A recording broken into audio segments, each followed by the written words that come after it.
ball game. Take me out with the crowd. Buy me some peanuts and Cracker Jack. I don't care if I never get back. Let me root for the home team. If they don't win, it's a shame. For it's 1, 2, 3 strikes, you're out. That's the old ball game.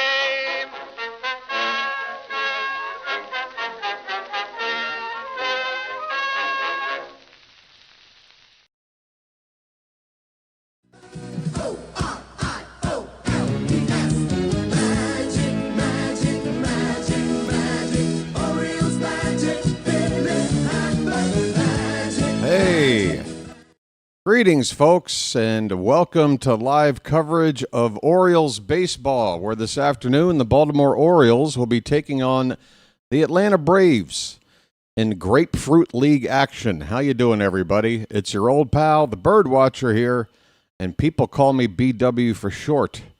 That works for me. Folks, yesterday the Orioles played the Pirates. We lost, I think it was like 6-1. 6-1, half dozen the other, I don't know. But it was not televised. The Revolution was not televised yesterday. But we did get some information from that game that was good. And that is the debut of Shane Baz. That's right, folks. Shane Baz, a starting pitcher we acquired through trade in the offseason from the Tampa Bay Rays. This dude's got some stuff, and he showed it. Topping out with a fastball around 97 and change. In his first appearance, 2 1/3 innings he went. Got a little trouble there in the first, walking 2 batters. It went strikeout, walk, strikeout, walk, strikeout in the first inning for Baz. And I think he ended with 4 strikeouts through those 2 1/3 innings. And, looks like if he can just... maybe not walk 2 guys in 1 inning. He looks pretty good to me. Otherwise, what's going on today? Yeah, today we have Kyle Bradish on the mound. He's making his second appearance of the spring. And the Orioles have already mapped out who's going to pitch today, basically from start to finish. So rather than read a starting lineup, I'm going to give you the pitching lineup for this one here. Bradish will start, and I would assume they're going to try to make him go 3 innings after going 2 innings last time. And that would add up because there's 6 other pitchers scheduled. So 3 innings for Bradish, 1 for everybody else. Yenier Cano, Ryan Helsley, Rico Garcia, Chase McDermott, Tyler Wells, and Jose Espada are all scheduled to pitch today. For the Braves, I didn't get a chance to see who they would have starting until just a few minutes ago, and I'm kind of excited to see this guy. He's a strikeout pitcher, if there ever was one. Spencer Strider. It's been a couple of years since this guy was really mowing people down, but he had a long-term injury. Was it Tommy John? I don't know. I'll just guess.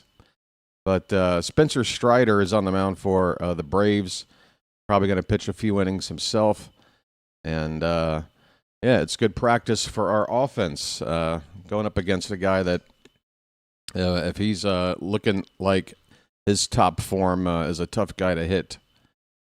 We've got a strong lineup today. We are playing again at home. Every game I've called so far, I think, has been home games. No, wait. Are we on the road? Where the hell are we? Where are we?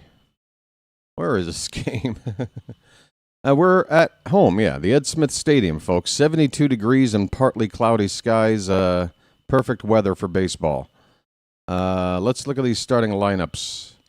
For the visiting Braves, we have second baseman leading off Brett Wisely. Mauricio Dubon will bat second and play shortstop. Eli White in center field hitting third. Boy, this is not an all-star lineup, is it? Deshaun Kiersey in right field will bat cleanup. Kyle Farmer at third base will bat fifth. Luke Waddell, the DH, hitting sixth. Chadwick Tromp, folks, one of the many catchers we went through like Kleenex last season. Trump is a Brave. Oh, speaking of, there's another guy in a Braves uniform that's going to be on somewhere in the vicinity today. We'll talk about it. Here, I'll give you a hint. So it's not the best option, but it just is what it is. I'll do the guys quickly. Just forget this one. Yes, just forget this one. Chadwick Trump will bat 7th and do the catching. Tristan English is at first base, hitting 8th, and Jose Azocar, left fielder, batting 9th for Atlanta. For Baltimore, again, a strong lineup and a couple of guys I want to watch. We have Gunnar Henderson leading off and playing shortstop. Tyler O'Neill has been off to a red-hot start in the spring. He's in right field batting 2nd. Pete Alonso will hit 3rd and play first base. Taylor Ward in left field, cleanup hitter. Adley Rutschman batting 5th and doing the catching. Ryan Mountcastle DHing and hitting 6th. Kobe Mayo at third base. We need to see some balls hit his way. We need to see Kobe Mayo improve on the defensive side. He's had a couple of errors already early on. He's batting 7th. Leody Taveras hitting 8th, playing center field, and Jeremiah Jackson will round it out, batting 9th, and he'll be at second base. So this game will begin 5 minutes after the top of the hour.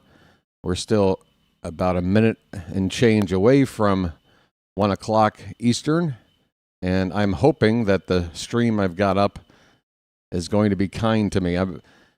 This is the 3rd or 4th spring game I've called. I get nervous because until the game starts, the stream that I watch, it's just constantly buffering and pausing. But then, as has been the case for the other games, once we get to that top of the hour and the broadcast starts,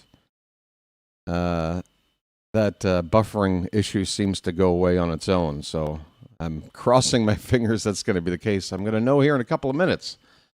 The Charm City chat is here, and I need to pop open the vertical stream to make sure that's looking okay. We've got 2 ways to watch the channel here now on the Oriole BirdWatcher Channel, folks. The traditional way, the way you're used to, but there's also an option to watch with a vertical display if you're one of those phone-holding people. You can hold it there in the palm of your hand, and it's a vertical display for you. It looks okay to me. Let's see if the audio is okay. Let's see. Hello? Yeah, I think it's okay. If we have a mod willing to volunteer, we've got Michael here, we've got George, we've got Phantom. Somebody needs to maybe pop into the vertical to hang out and try and get a little conversation started. I don't know how many people are in there, but it's going to grow. The vertical side will grow naturally, but we're going to try to help it grow. Yeah, things are looking good here. Let's see. Let's get this up. All right. Yeah, I'm ready to go. Let's see. Any other notes here? I don't think so. I think we're ready for baseball. Oh, Chris Bassett's starting tomorrow. So, yeah, we've got another game that will be televised. I'll be calling it tomorrow afternoon. And it should be one you might want to check out because Chris Bassett, veteran right-hander, another starting pitcher acquired here in the offseason, this one through free agency. Bassett's been a steady presence for the Blue Jays for the past several seasons. Part of the team that came pretty close to winning it all just a few months ago. Late signing in the winter, but he is getting himself ready. And though he's getting a bit of a late start, I think he will be ready, to join the rotation once opening day comes around. He's not going to start opening day, but I would assume game 4, give or take a game somewhere in there, he's going to be ready. He's going to be on the mound tomorrow for his debut as an Oriole, and he will be facing, of all people, a pitcher that we were kind of hoping to sign in the offseason. We kind of wound up with Bassett instead. It's Ranher Suarez pitching for Boston. So we're going to see the guy we might have gotten, and he'll be facing the guy we wound up getting. Should be interesting. Hope you guys will be here for it. Right. It's 1 after the hour. I'm going to just refresh things here now. Maybe it'll make things looking good. Oh, it just popped on as I was hitting refresh. It was just clicking over. Maybe I should have just let it be. Oh, I find myself in times of trouble, and Mother Mary calls to me. Yep, we're up. We've got Rock Kabatko looking jacked next to a guy whose name I should know, but I don't. In the Masson studio here. So we're on. We got the Masson broadcast. There is still some buffering going on, I got to be honest, but still not first pitch yet. Gonna maintain some combination of optimism and anxiety. Hopefully more on the side of optimism. We'll see. I don't know, folks. No matter what happens, BW is going to describe the action the best way he can. Please exercise a little bit of patience here in the spring because things can get a little weird. Hey, there's Kyle Bradish. He's strutting his way from the outfield wall. There's Bradish. They're going to commercial. Okay. Hey, Charm City chat. And thank you, Michael. I see you over there on the vertical. I know you're alone right now, but don't worry. It all begins with one person, right? Somebody made the first comment on the first stream when I started this damn thing. Hey, Charm City chat. David in France, George, Phantom, Chawa, Chilo, Slater, Edward, Michael, Carl, El Duderino, Rosa, fantastic. Royal PETA. Yeah, folks, if you want to shout, I'll get your name in there. Hey, JJ, almost missed you. Even with the all caps. Play-by-play with JJ, stopping in and saying hello. Be sure to check out his channel, folks, if you haven't already. Good friend, Play-by-play with JJ. I just heard a weird audio little pop there. What was that? That's probably the ESPN page setting up for first pitch. So let me hop over there and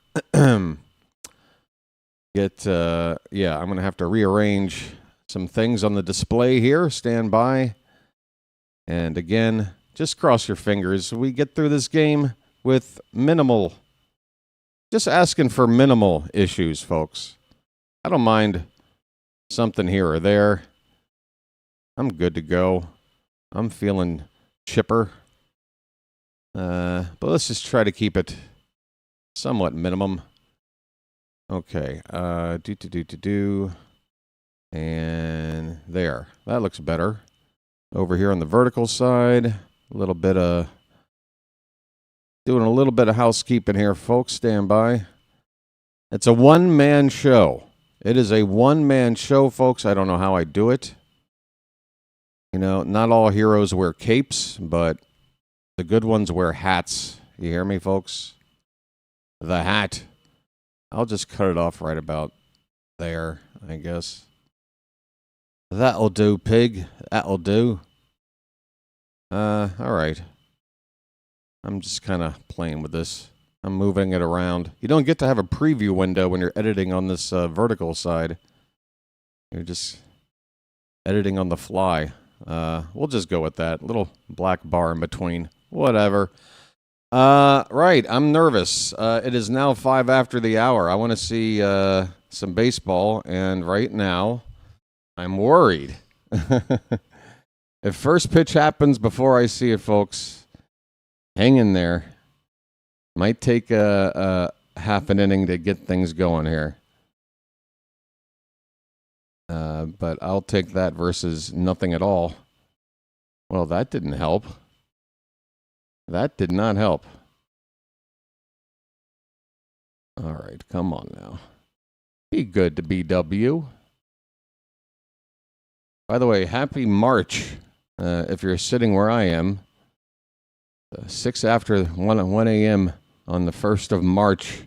We're in the month of March, the same month that we play baseball. Okay, we're underway. And a 1-1 pitch is swung on and missed. And forgive me for being late, but it looks like we're good to go. And there's Mansolino. Oh, God. So it's not the best option, but it just is what it is. There he is with his arms folded, looking just as obnoxious as he did a few months ago. Okay, yeah, this is bad. It's the stream is not being steady. 1-2 pitch to Wisely. Swung on and missed. Rutschman applies a tag. That ball into the dirt. Bradish strikes out the first batter he sees. And still hoping this stream will settle down. Well, y'all come back now, you hear? Okay. Mauricio Dubon, right-handed batter up, number 2 hitter for the Braves, playing shortstop. First pitch to him is a slider from Bradish. That's low for ball 1. The Orioles wearing their orange jersey tops with white pants, Braves gray pants, and dark blue jersey tops. 1-0 on Dubon. Oh, no. Come on now. I'm just going to have to find my zen area. We just made the second out. Things are not smooth on the stream. How long will this last? I don't know, but Mauricio Dubon just lined out to right field. Tyler O'Neill out there making the catch. So 6 pitches, and Bradish has already gotten the first 2 outs of the ball game. Eli White in the box. The right-handed hitter playing center field. He looks at a first pitch strike, a sinker from Bradish. I will say, with each passing minute, the stream seems to be calming down, settling itself in. It's so weird. It's like you got a massage. These spring broadcasts, they're not ready yet. Nobody's ready for baseball. We need another few weeks. The count 0-2 now on Eli White. 2 down, nobody on, top of the first.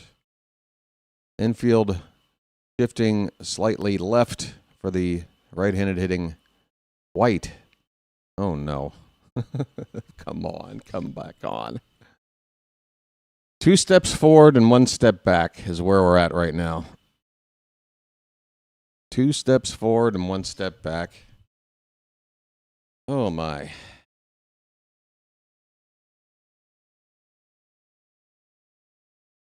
I do have one other thing I could try. Okay, we are in commercial break. The final out has been made. It's a 1-2-3 inning. How? Eli White just struck out.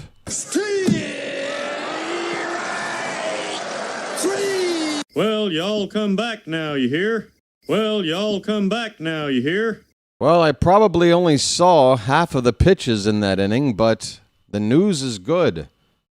Bradish mows down the Braves 1-2-3 with a pair of strikeouts. We go to the bottom of the first. Atlanta nothing, and the Orioles are coming up. All right. Hey, somebody's mentioning me. Oh, first of all, I missed El Duderino here. El Duderino, fantastic. Check this out. Message for you, son. And I want to thank you very much for that. I really do. El Duderino, Magic member now for over a year. 13 months going. Says, how's it going, all?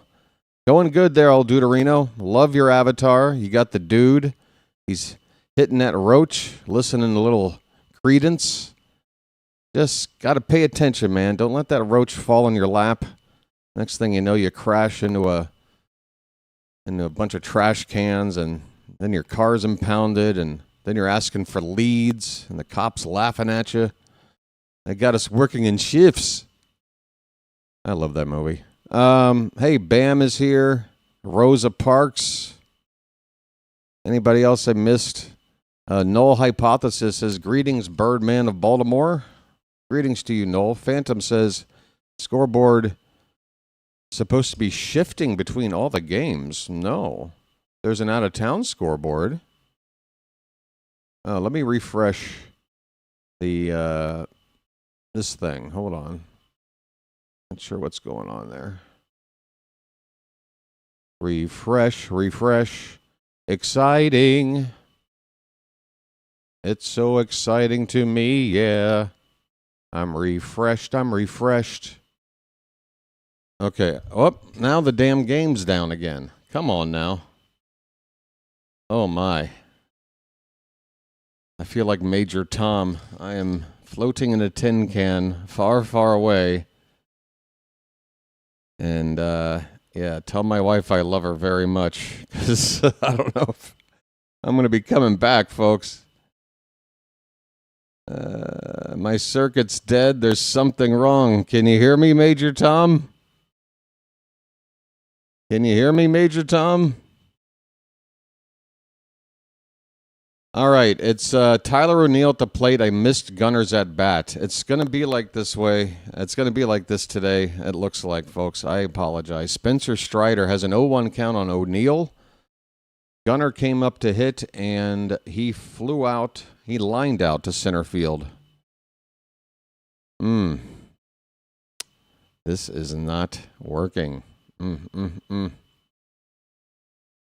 might have to commit just going off camera here for a second, feverishly going through some backup links to see if they work any better, and just punt this particular inning here. Oh, and this vertical display is now showing too much ad. What is this? I need a second person. O'Neill just made the second out of the inning. He flew out to right. This is not how you want to hear a game called, folks. Spencer Strider gets 2 outs on the first 6 pitches he throws. And yeah, I'm just seeing glimpses. It's like I'm falling in and out of consciousness trying to watch this game. Coming up to hit is Pete Alonso. And it looks like he already made an out. Alonso flies out to right. That'll do it for the first inning. All right, folks, I'm going to hop off and try to find us here a better stream. Alonso flies out. The Orioles go down 1-2-3. At the end of 1, no score. Once again, thank you for your patience. Working hard, folks. Hardly working. It might look like I'm hardly working, but I'm working hard. Stand by.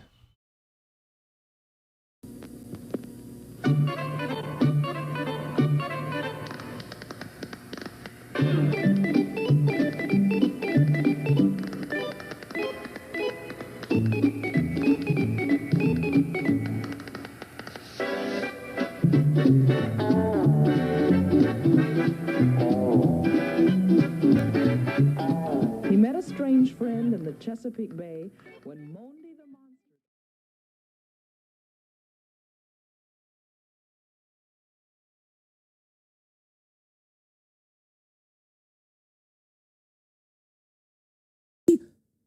Stick a fork in the Yankees. They're done, baby. Stick a fork in them. That was...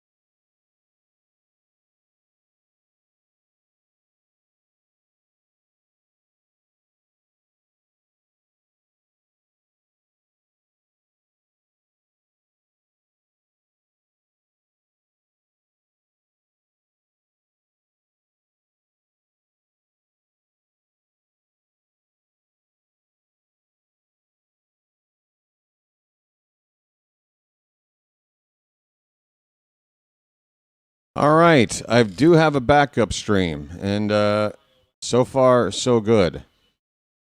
Might even be the primary stream going forward after things have kind of been difficult here the beginning of the spring. Coming back on the camera here in just a moment. All right. Where the hell am I? Folks, we are in the top of the second inning, and Bradish First pitch to Kersey Jr. is up and in for ball one. Deshaun Kersey Jr. I didn't catch where he pitched, but where he played last season, but he only hit a .07 wherever it was.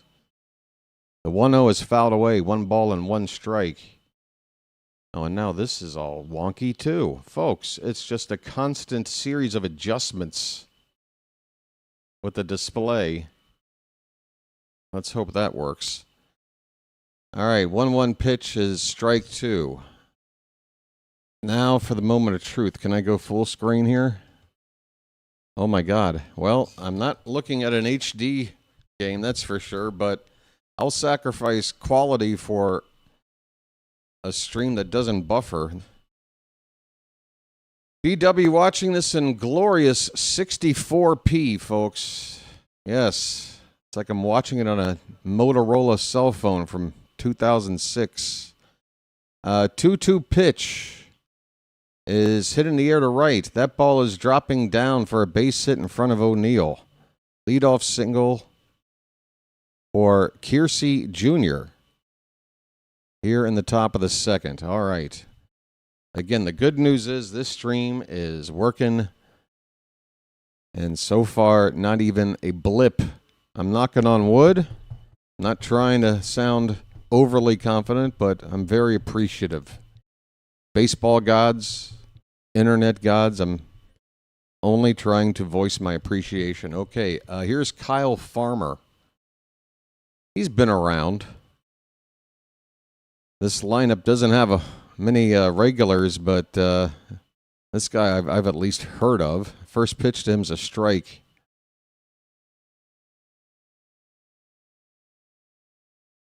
Hey, there's a shot of Zach Eflin. Arms hanging over the side of the dugout railing. Still waiting to see his first appearance of the spring.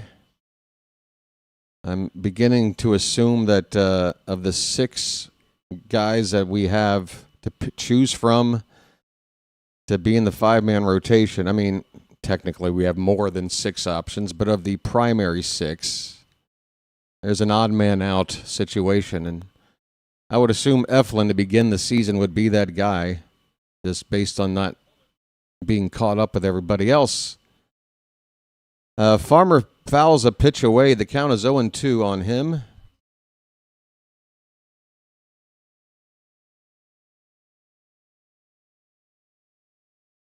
Bradish throws over to first to check on Kersey.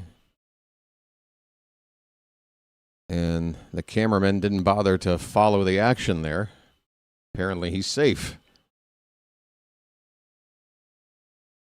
George asks, if an Oriole makes an out and we don't see it, does he get a do-over? That sounds like a philosophical question. Here's a swing and a miss. Down goes Farmer.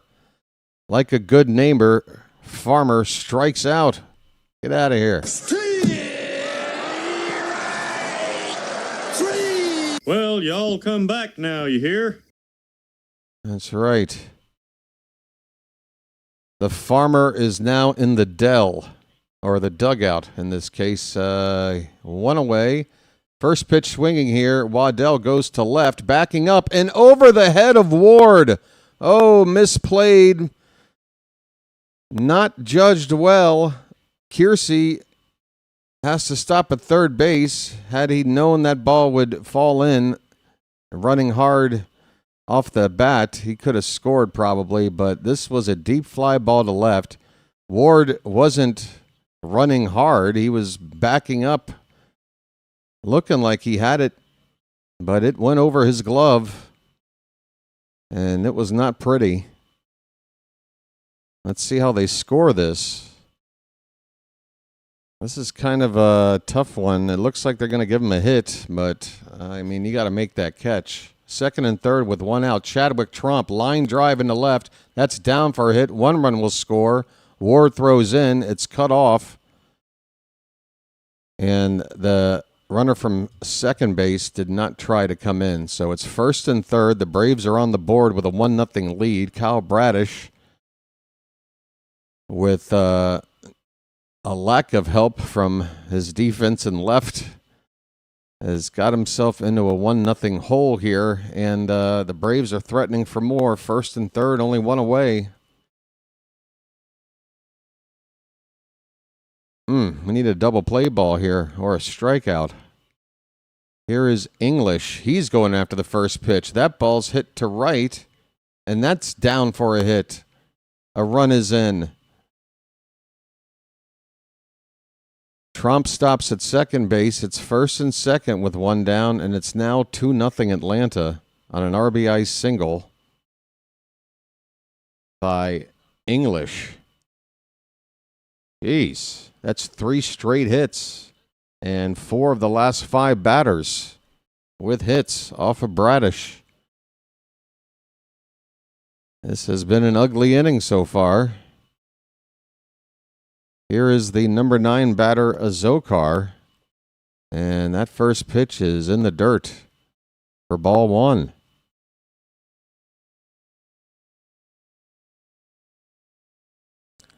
Things just kind of unraveled here.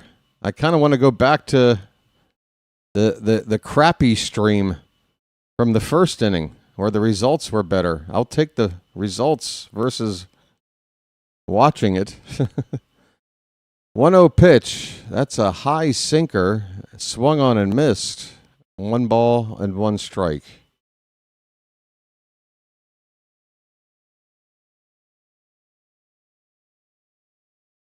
It's extra tough to see Bradish struggle considering this Braves lineup is not, again, these aren't their starters. I mean, none of them are. Maybe Eli White is your most established player in this lineup. 1-2 to Azokar. Swing and a miss. Okay. That would have been a nice result from the previous batter. But Bradish comes back with a strikeout. So it's been all or nothing. Strikeouts or a hit here in the second. 2 runs in, 2 other hits are on base, and 2 men have struck out. So back to the top of the order for Wisely.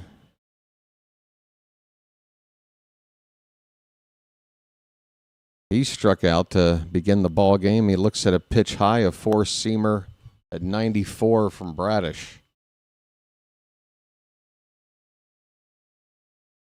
The resolution, I'm watching this game, it is so bad. I can't even read his pitch count. It's the number's illegible. I know it's in the 20s.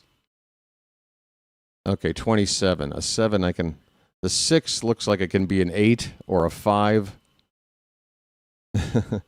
27 pitches for Bradish, 20 for strikes. So it's not like he's having command issues in terms of finding the plate. I guess he's just not locating them well within the zone. This pitch has popped up to center field. A can of corn for Taveras. He's waiting right in his place and makes the catch to end the inning. So Bradish eventually calms down, gets the final couple of batters of the inning, but 4 hits in this inning, 2 runs score, and Taylor Ward, unfortunately, really didn't help things. One of those hits was a ball that he needed to catch, and that was the big hit of the inning. A double right in the middle of that rally. We go to the bottom of the second inning. The Braves lead it 2-0. Do I feel Ward should have made the catch? Yes, Michael. I think anybody would tell you he should have made the catch. Now, was it a sign of like how bad of a fielder he is? Not necessarily. I mean, he was there in time. I just think either he took his eye off the ball momentarily, maybe he felt a little jittery going, running back on this spring training warning track and that flimsy wall.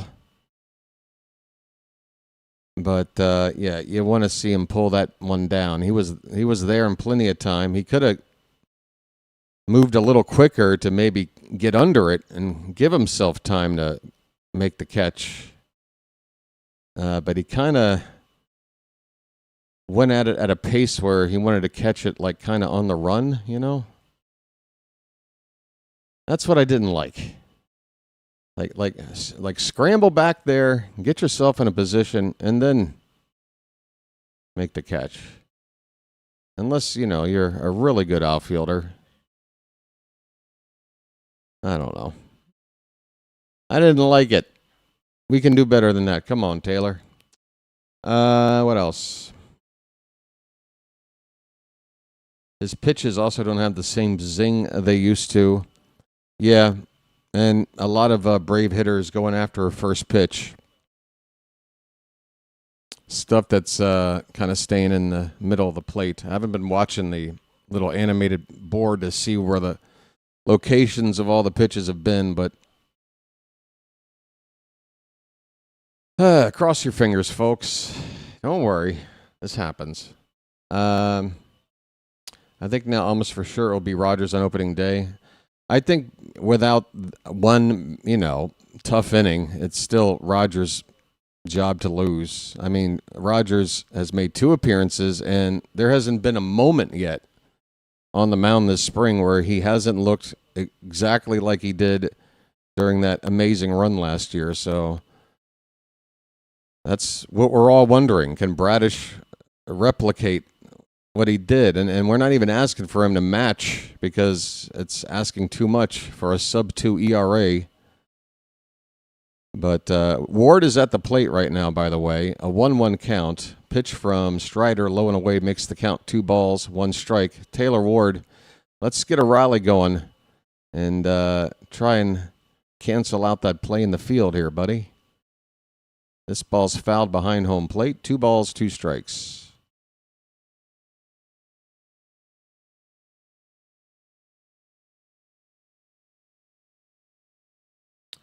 Ronnie's here. How you doing? Thank you, Ronnie. Appreciate it. Yeah, folks, tap that like button if you haven't done so already. There's a breaking ball, and Ward is frozen for a called strike 3. Tough start to the day for Taylor Ward.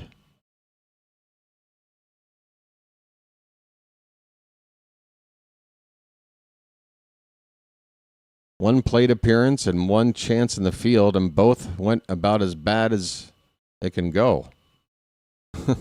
Here's Adley Rutschman. Oh, I haven't been hitting my buttons. Let the clutch out gently, okay? Folks, it's spring training for me, too. There's a curveball for a strike to get ahead of Adley 0-1. Rutschman batting from the left side against the righty Strider. Changeup bounces in there. 1-1. Strider wears the high socks. I always respect that. And he wears number 99. Got one of the better mustaches in the league, too, got to be honest. Here's a ball hit pretty well to left center. That ball is going to get down between the outfielders, split the gap. Adley Rutschman can jog into second base standing with a 1-out double. Folks, we got ourselves our first base runner of the ball game, and it's an extra base hit. Splash it up. Splish, splash, I was taking a bath. You see that? It's me not hitting the buttons for the players when they're coming up to hit. The first time I remember to do it, we got a nice result. All right. Let me not make that same mistake again. Ryan Mountcastle. Okay, mount up. He looks at a pitch low and away, a slider for ball 1. Mountie. Folks, I was thinking about this since yesterday's game. I just swing and a miss. Another pitch low and away, and this time Mountcastle chased. It's 1-1. I just don't see how with the lineup or with the roster the way it is, with Alonso locked in at first base every day, how we're going to get Mountcastle the at bats that sort of justify a guy like him being a bench player for the most part. I mean, we're looking at basically starting against lefties as a DH, or maybe letting Alonso DH get a day off in the field and play first. But that means 100 games where you're not in the lineup for the most part. Give or take 100 righties, 62 lefties. That's about the average split between what you face.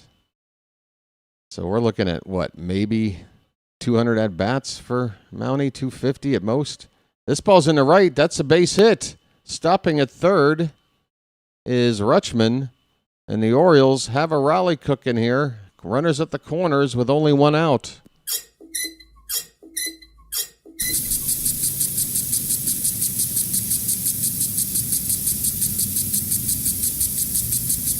All right, Kobe Mayo, folks. Get it all on there.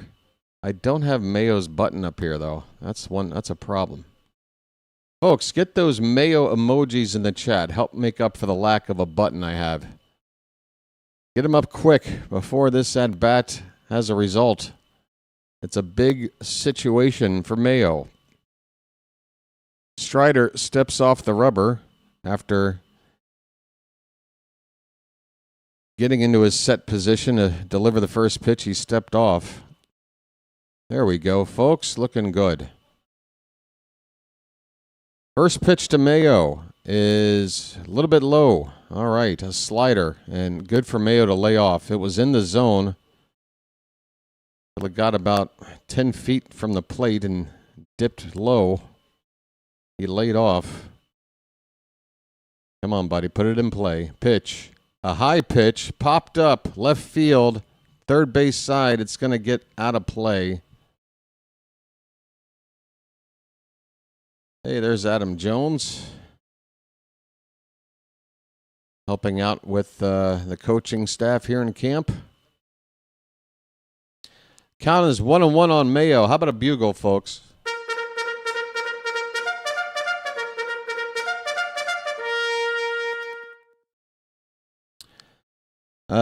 Only one bad location, says Phantom on that double. Okay, Mayo lays off a curveball low and away. We got a 2-1 count, folks.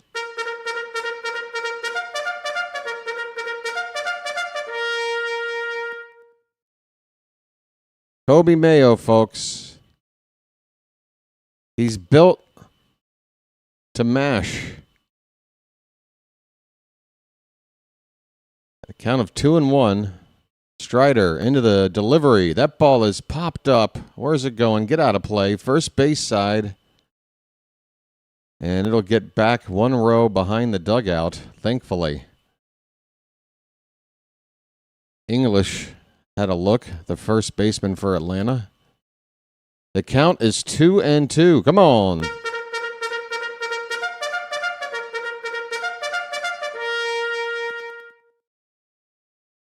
Two balls, two strikes. The pitch. Swung on. That's hit in the left. That should drive in a run. That ball is caught. And tagging and scoring is Adley Rutschman. We're on the board on a sac fly by Mayo. It's 2-1. All right. We get one back. And this inning is not over. Kobe Mayo puts the ball in play. Folks, situational hitting. When a runner gets the third with less than two out, we got to get that run in 90% of the time. I will not accept anything less. Here's Leody Taveras. He looks at ball one. Taveras off to a nice start as an Oriole here in the spring. Switch hitter batting left-handed, left-hand side. Fouls this one off. It is 1-1 on Taveras. Right. Yeah, so no more interruptions so far. I guess let me bookmark this stream. Again, the quality is dreadful. I can barely read the names on the uniforms. I'm just going more by recognition of the players themselves than anything. Strider with a little check on Mayo there, or not Mayo. Who's over at first? Oh, a second check. That was the first check was this isn't my real pickoff move check, and then a second check was the real pickoff move. That's Mountcastle over there. Again, I can barely read these damn jerseys. Mountie's on it first. 2-1 pitch to Taveras. That one is drilled foul. hooking into the stands right field down in the corner there.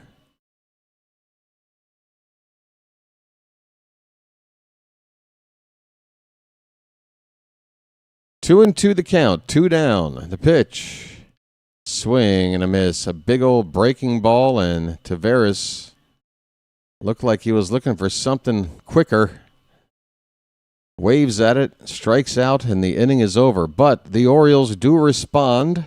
After giving up 2 in the top half of the inning, they get 1 back on a sac fly RBI by Kobe Mayo, scoring Adley Rutschman. We go to the third. It's the Braves 2 and the Orioles 1. All right, folks. Like and subscribe. Like and subscribe. That's what we want you to do. The vertical chat. Oh, by the way, since it is technically March where I'm sitting, I don't think I'll be able to do this till tomorrow's game. But are they going to give me some free subscribers things to give out now? No. Okay, they're going by U.S. time. All right, tomorrow's stream, folks, giving out some memberships.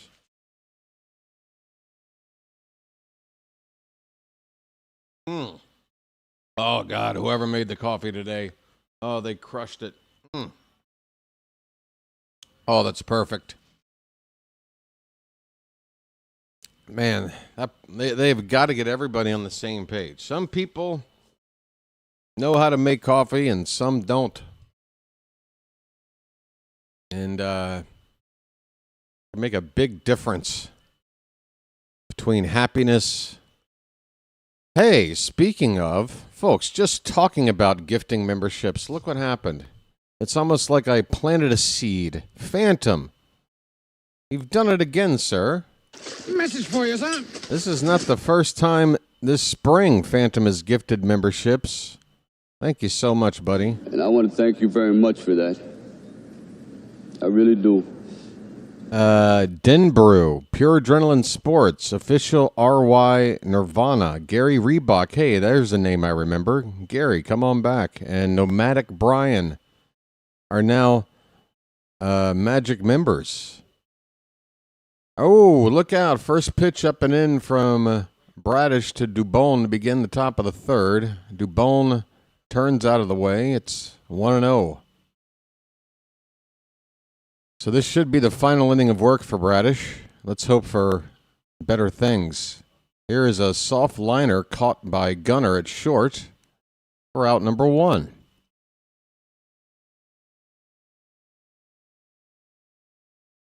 Here comes Eli White.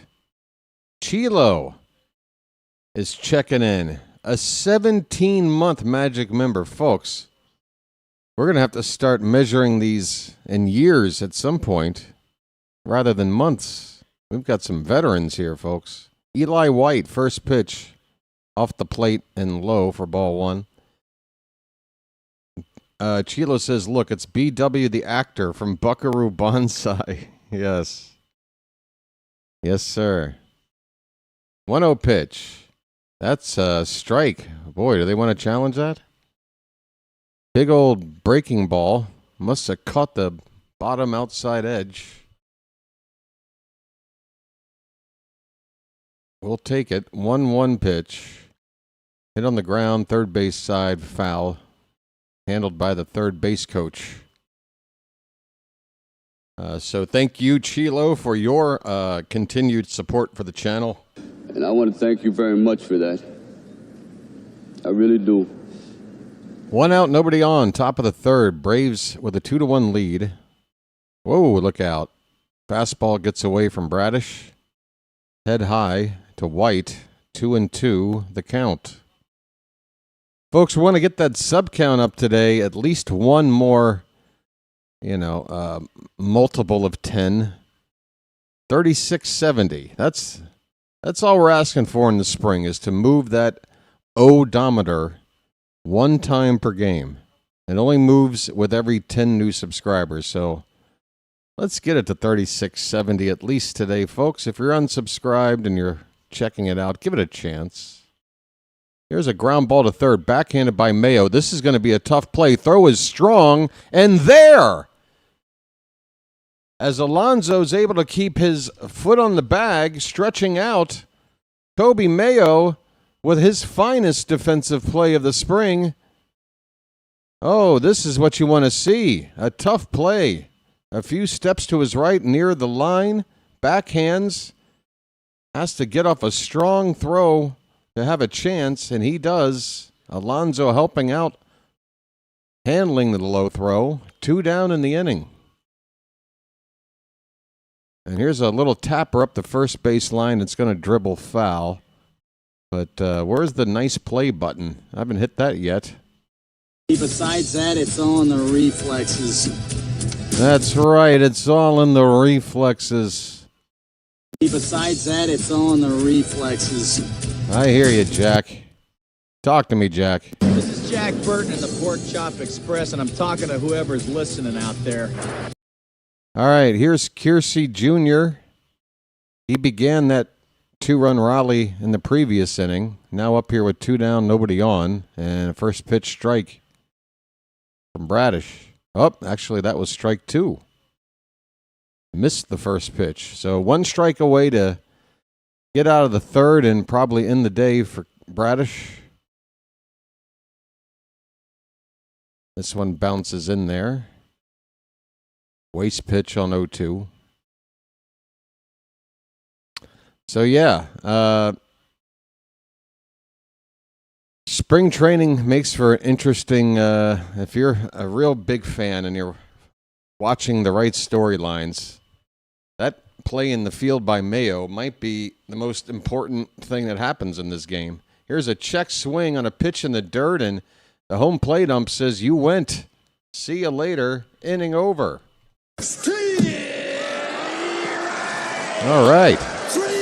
Well, y'all come back now, you hear? All right, so Bradish, after about a 5-batter snafu, where 4 of those 5 guys reached on a hit and 2 scored, he recovered. He got the final 2 outs of the second and went 1-2-3 here.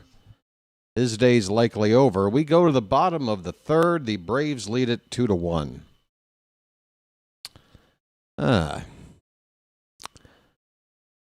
He doesn't have to be a Gold Glover, just not a liability. That's right. That's right. And that's, yeah, really.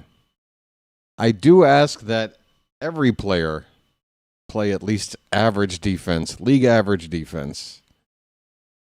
I know some guys you go, oh, but this guy does so much at the plate. It's okay if he, and yeah, you know, there's been examples. I think every team can afford one bad defender, you know, a corner outfielder. You just want to limit them, if you can, to corner outfielder, first base. I'd like to have second, third, short, center, field, and catcher with above average defenders, you know. I'm just greedy, I guess. I'm spoiled. I don't know. George Ford, another Magic member checking in. There's more runs.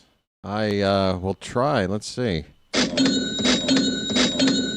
The button's working. I'm ready. Hey, by the way, good news on Sammy Basayo. Not only did he avoid any kind of significant injury, reports say that he will be in the lineup tomorrow. So Sammy going to be in the lineup as the battery partner for Chris Bassett, the veteran Bassett, the kid Sammy. Oh, we got to watch tomorrow, folks. Playing Boston, the whole schmear. Here's Jeremiah Jackson, first chance to swing a bat today. And he has the benefit of not having to face Spencer Strider. It's the lefty Martin Perez, and Jackson gets into one, but he's out in front of it. That ball had home run distance, but it's about 20 feet foul down the left field corner. 1-1 on Jeremiah. And on the hands, he swings, and that's a fair ball, third base side, and hugging the line. A throw over, bounces, but is handled. Pretty similar to the play Mayo made just a previous inning. That one made by Kyle Farmer for the Braves. So Jeremiah retired on a ground ball up the third base line. One away. Here's Gunner. His name's Gunner, and he's dating my mom. 0 for 1. And he takes inside for ball 1. Gunner's spring average sits currently at 200.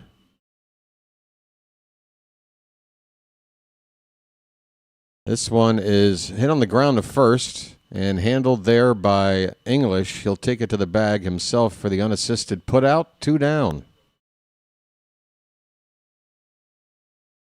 Tyler O'Neill.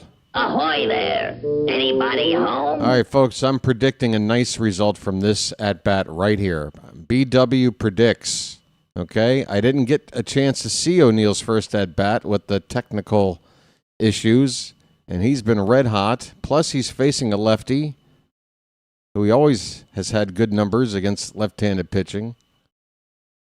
All of the things you want are in place right here for a good result. He taps the first pitch foul. 0-1 on O'Neill. 2 down, nobody on. Perez, next pitch. Swung on and fouled again. And O'Neill quickly in the hole. Come on, Popeye. Ahoy there! Anybody home? Hey, O'Neill, a couple of games ago, had an 0-2 count and worked a walk. And look at him start to do it again. He takes a breaking ball low and in for ball 1. Doesn't seem to be pressing at all. He looks nice and relaxed. Doesn't mind getting behind in the count. There's another breaking ball. This one left up and away. And just like that, he evens up the count. 2-2. Come on, O'Neill. Make me look smart and hit the crap out of the ball. Swung on and fouled away. Still 2-2 on O'Neill. Scott McGregor apparently in the Oriole broadcast booth right now. My game volume is only up just loud enough to be able to hear the crack of the bat, so I have no idea what they're saying. That's by design. If I could hear them speak, it would really get me confused. Here's a ground ball to third. Farmer will throw across in time. O'Neill is retired, and the Orioles go down 1-2-3. On to the fourth inning we go. It's 2-1 Atlanta. O'Neill 0 for 2 so far today, but hitting .636 despite the 0 for 2 so far this spring. His average has dropped to .636. I will not stand for it. Come on, O'Neill, do better. All right. Hey, everybody, we're all going to get laid. Where's you from? Baltimore. What? Baltimore. Baltimore? What's that? Look, it doesn't really matter, all right? Ha. Hey, folks, I don't want to just advertise tomorrow's Orioles game. Would you mind if I also advertise a special event here on the BirdWatcher Channel? Folks, the World Baseball Classic is just a few days away from kicking off. And I plan on calling the opening game of the tournament, which will be between Chinese Taipei and Australia. They're playing in the Tokyo Dome in Japan, so the rest of the tournament doesn't really kick off for another day and a half. It's an early start compared to the rest of the teams and the other pools, but that they're making it sort of that debut game for everybody to tune into. That game, I'm trying to see the info here. When is that scheduled? All right, I have it. Yeah, it's going to be the 3rd of March. So that is Tuesday. Tuesday at 10 p.m. I'll be going on the air at 9:45. So if you want to hear a little baseball while you're going to sleep for a change, we haven't had any night games in the spring yet. But I'll be calling a game that will be at night for you guys for that World Baseball Classic. Okay, we are underway in the fourth. Ryan Helsley, Orioles closer, signed in the offseason. Finished last year with the Mets after being traded there at the deadline, but had some good years with the Cardinals, and we're hoping he puts up the kind of numbers he did 2 years ago where he led the National League in saves.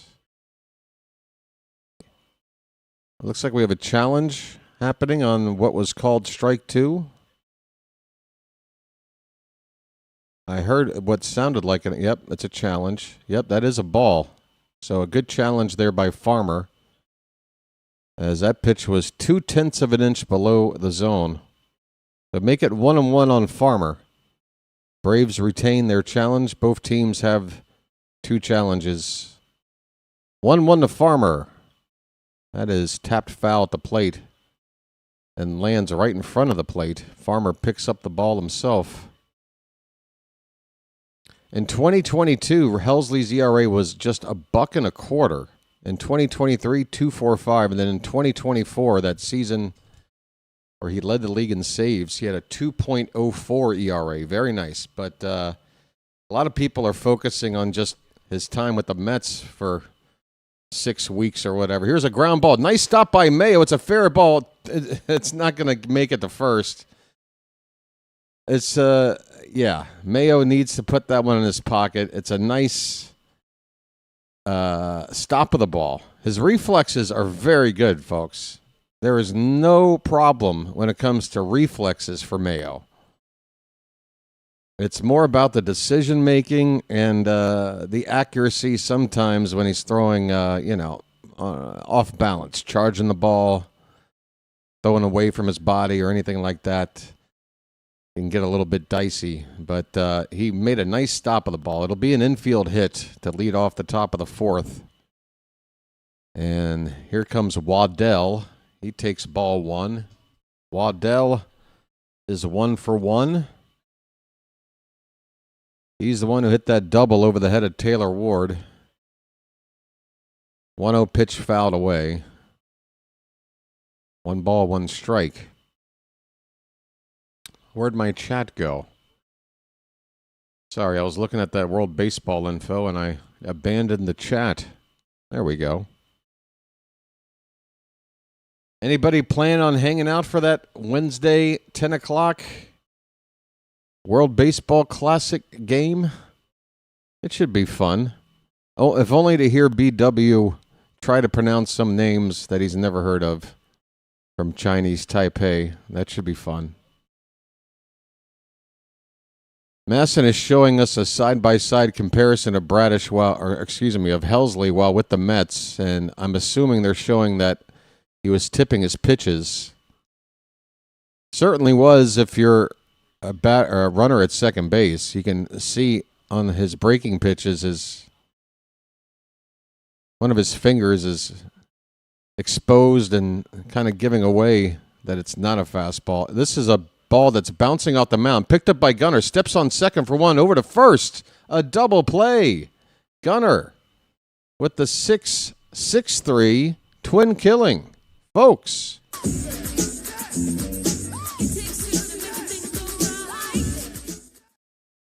Well, then we have this shot of Helsley.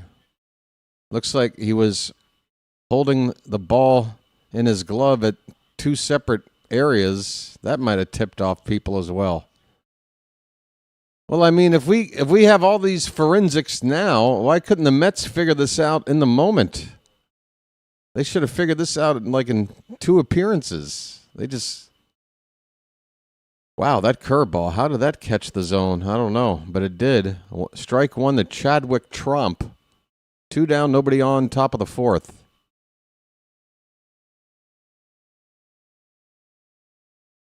Orioles have another guy up in the pen. Everybody from here on out should be getting 1 inning each, unless somebody gets into a lot of trouble or, heaven forbid, some sort of injury issue. It's 0-2 on Trump. Fastball inside. Actually, that was a split finger fastball, to be more accurate.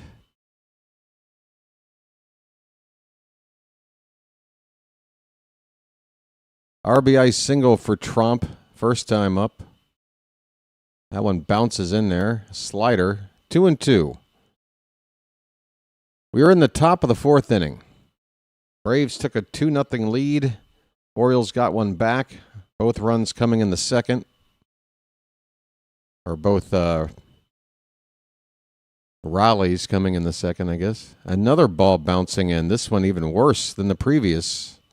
Full count on Trump.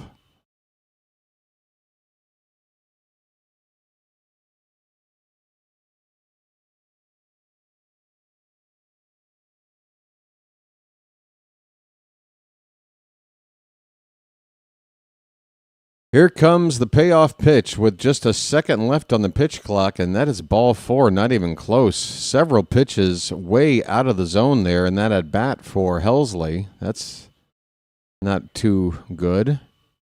Trump takes first base with 2 down. English, who had an RBI single in the second, coming up here again in the fourth. 2 down, runner at first. First pitch to him. That is a called strike. Nice frame there by Adley. Are they going to challenge that? Yep, they're going to challenge that. Adley definitely was framing it. Let's see if this was a ball. It was a ball by very much. So there you go. That just shows Adley tricked the ump. That ball was a solid half a foot below the zone. And a wise challenge by Atlanta. So 1 ball, no strikes. That's low. 2-0.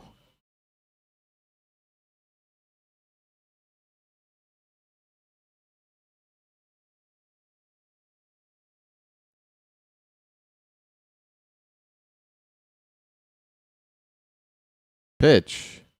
That one's hit in the air to left. Ward is coming in after going back a step. He has to sprint in, and he does make the catch on the run. The inning is over. Helsley, it wasn't a clean inning by any means, but he does pitch a scoreless inning. And we will head now to the bottom of the fourth with the Braves still ahead, 2-1. 2 runs on 5 hits for Atlanta, 1 run on just 2 hits for the Orioles. And it looks like we're going to have Alonso, Ward, and Rutschman due up. Coming up. All right. Folks, how we doing? Let's take a look at some of these streaming stats. How the hell are we doing? We got 40 people watching right now on the horizontal side. 31 likes. You know what that means. That means there are definitely people watching right now that have not tapped that like button. And I would just ask you kindly to please do so. We got a break in the action. Help out the channel.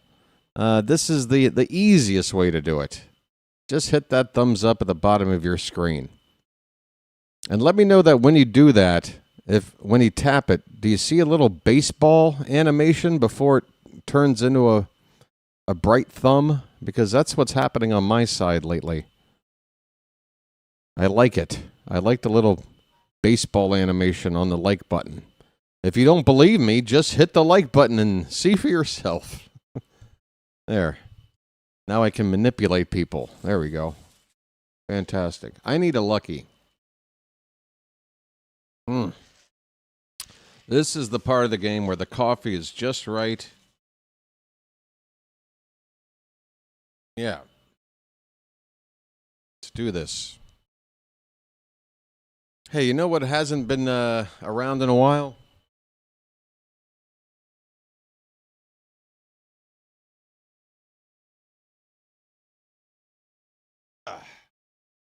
There we go. How we doing, folks? That's right. The king of YouTube play-by-play, folks. You're watching him. BW. The professional that decided to be an amateur just so he could do it his way. Martin Perez out for another inning of work.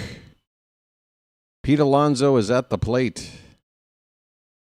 And the first pitch is inside and high, probably, as well. The polar bear, folks. A polar bear stirs. By the way, I need to get to work on I know there's a polar bear emoji available in the standard emoji list, but I'm looking for one that's a little more unique to be a part of those special BirdWatcher emoji.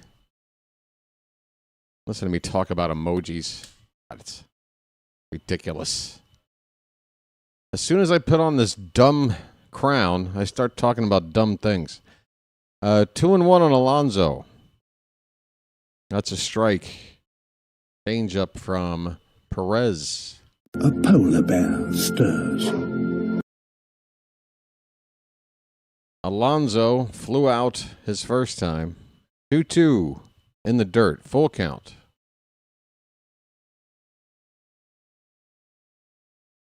So Bradish getting interviewed right now. Couldn't tell you what he's saying. If he does say something of note that you guys are hearing and feel it should be shared, go ahead and let us know. Alonso fouls this one off right side into the stands. We will have another pitch coming.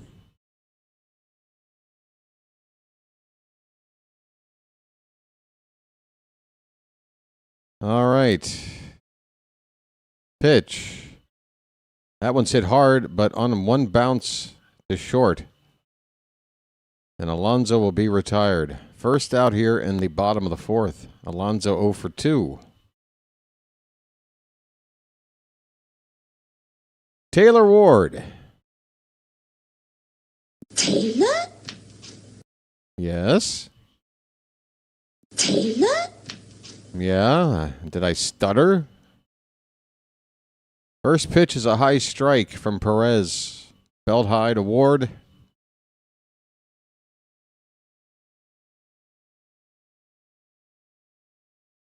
What is that guy drinking? This one's hit in the air to center, backing up on it, and now straightening up to make the catch in center. As I pause to remember who it is, Eli White with the catch. 2 down. Oriole offense so far today, not making too much noise.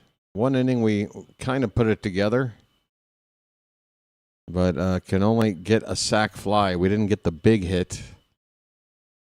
But the guy who started that rally is up now. Adley Rutschman, who doubled his first time up, looks at a slider low and in for ball one. He had that double back in the second and came around the score on the sac fly. 1-0 pitch. That's high. 2-0.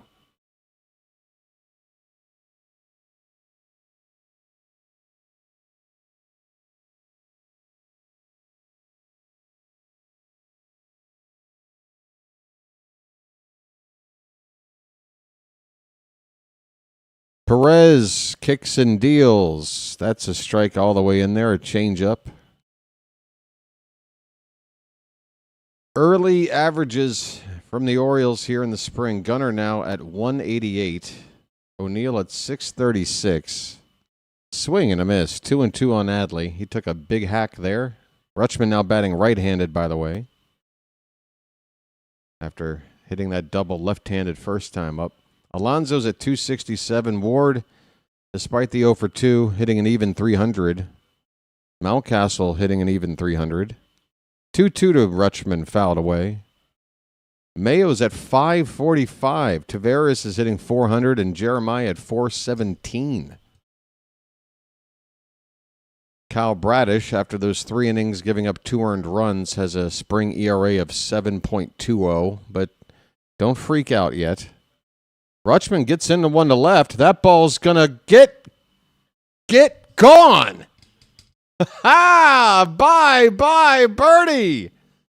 Rutschman, his second extra base hit in as many at-bats today. Adley, are you back? We need you back. We have tied it up, folks. It's 2-2. Wrong button.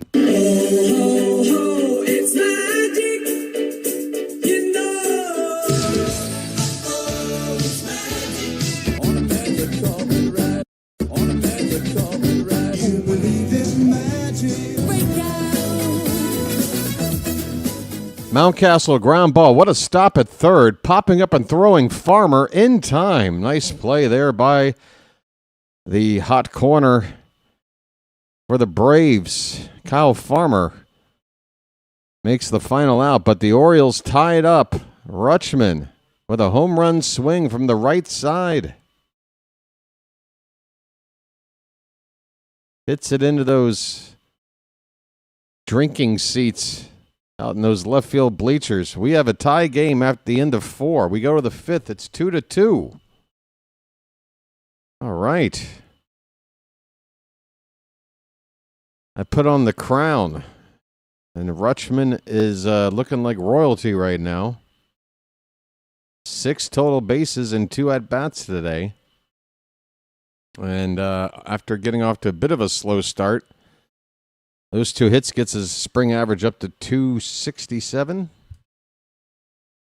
Or is that 257? God, my vision's terrible. I still need a new pair of glasses. Hey, Rising Rhino is here. How you doing, buddy? Message for you, son. Rising Rhino, folks. Don't mind him. He likes to speak, he likes to stretch the words out. Hey, BW. What's good? Oh, are you asking for something? I think I know what you're talking about.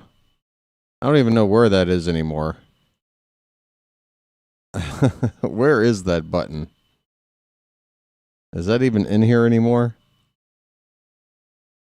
I'm not finding it if it is. Huh. Still don't see it. Oh, hey.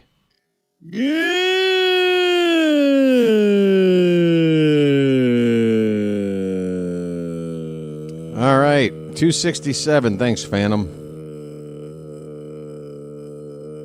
Fantastique. Hey, how we doing over there on the vertical side?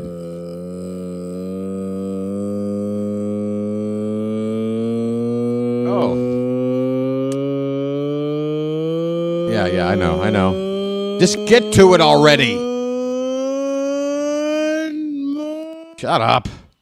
It's 0-1 on a Zokar. Top of the 5th. Tyler Wells on the mound for us. To get his inning in. Tyler Wells. Big man. Gonna try to help this bullpen out. And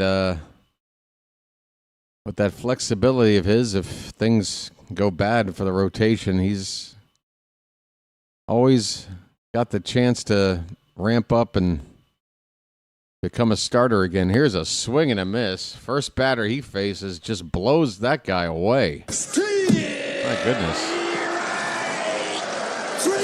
Well, y'all come back now, you hear? Okay, I hope this is something... I don't know what this is, but Rutschman is now out of the game.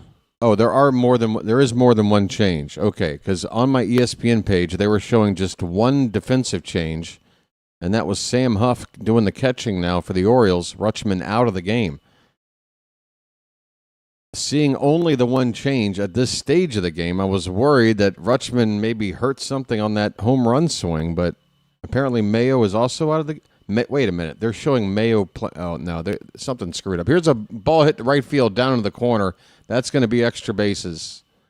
O'Neill digs it out, and it'll be a one-out double for Brett Wisely in his third at-bat of the day. After previously going 0 for 2, he has himself a one-out double. All right, Gunnar, I think, has moved over to third base. No, he has. Yeah, he is. He's at third. So who's at short? They're showing Mayo listed at short. That can't be right. Surely they can't be serious.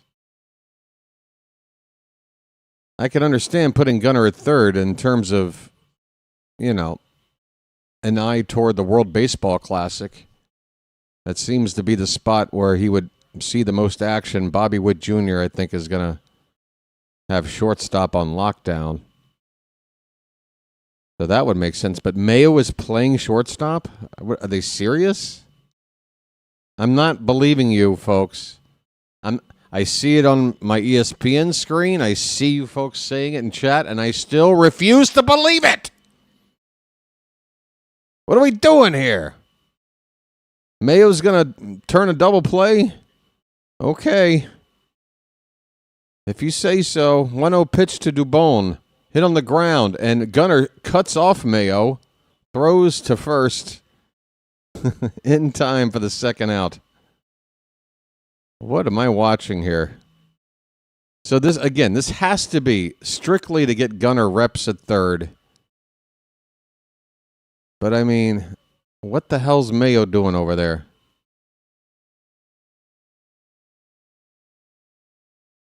I mean, they're only in here for one more at bat anyway, right? Like, just, I don't know.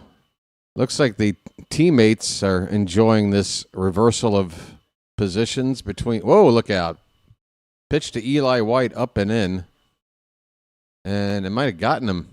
He's taken off his batting gloves as if he has indeed been hit. He must have scraped, what, his shoulder? Pitch up and in.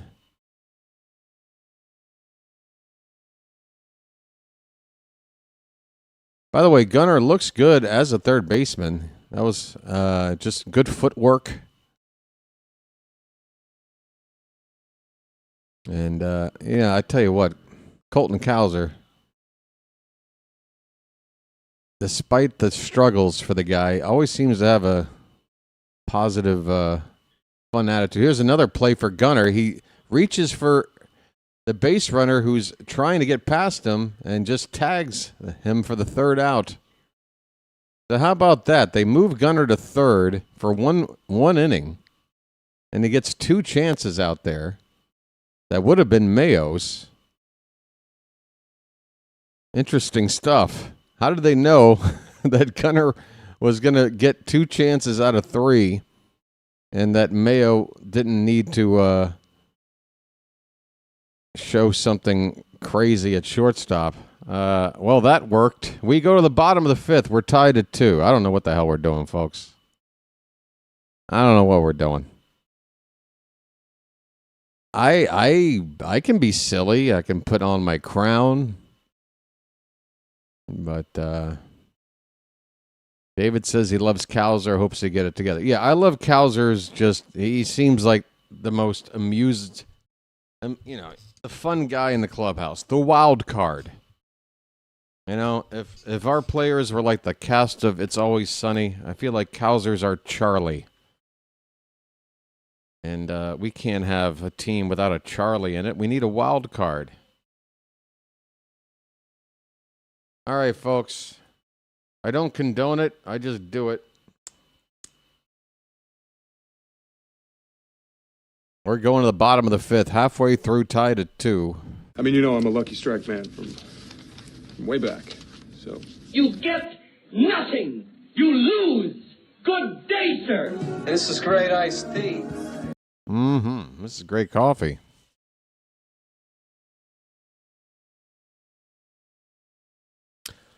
Mayo looks like he's going to lead it off. Bottom of the order, due up for Baltimore. Mayo, Taveras, and Jeremiah.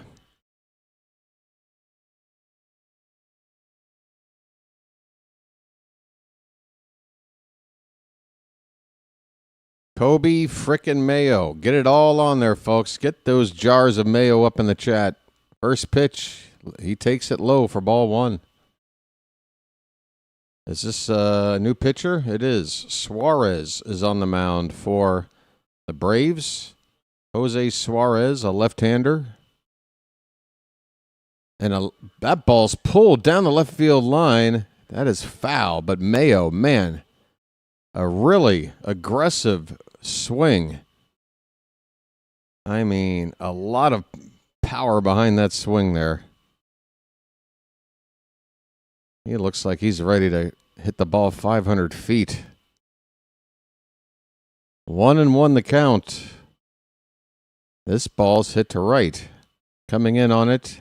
A play is made out there by Piercy Jr.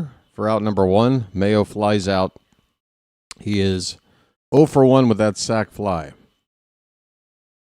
Hey, we've got footage of Jackson Holliday doing some sprinting work and just sort of clowning around with Cowser here. Oh, he's fielding a few grounders maybe. Some drills. Holliday beginning his spring. We hope to see him maybe second week of April, I'm thinking. Leody Taveras. So often I want to say Willie Taveras. Leody Taveras is behind 0-2. Struck out his first time up.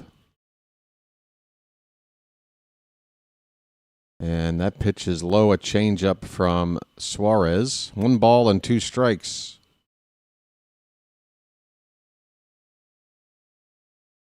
Taveras hitting from the right side here.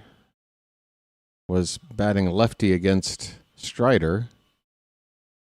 Pop foul. It's still a ball and 2 strikes. Less than a month from opening day, folks.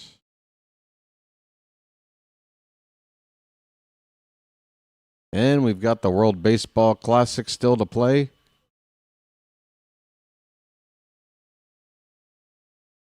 And lots of spring games that are televised. Many more than previous seasons. Here's a ground ball back to the pitcher. It deflects toward second base, and still enough time to get the speedy Taveras. A kind deflection for Atlanta there. Wisely at second handles the deflection, and that'll do it for Taveras. 2 down in the inning. Jeremiah Jackson 0 for 1. First pitch swinging, fouls it away. Jeremiah was the bullfrog.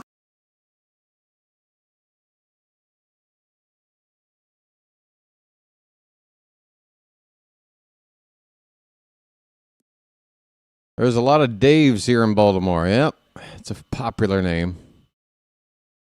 We even have a Davies. He gives it up for Whoa. White. What the Deep hell? in the shot Ground clock. ball He's to just never got second. If there I can on the yell run. over.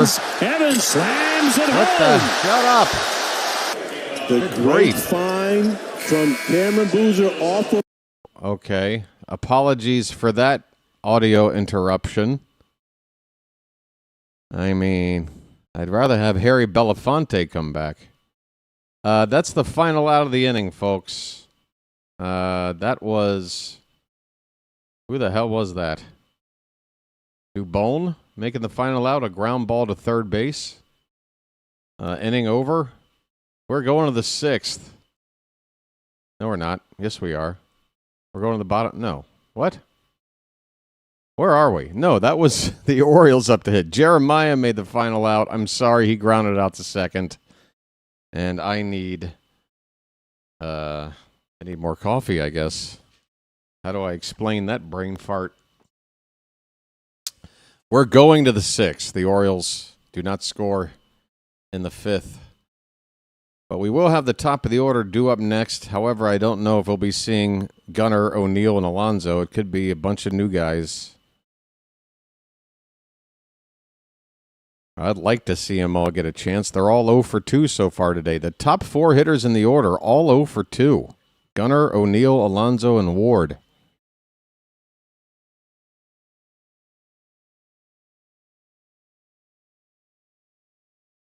Yep, Duke basketball got in the way for a minute.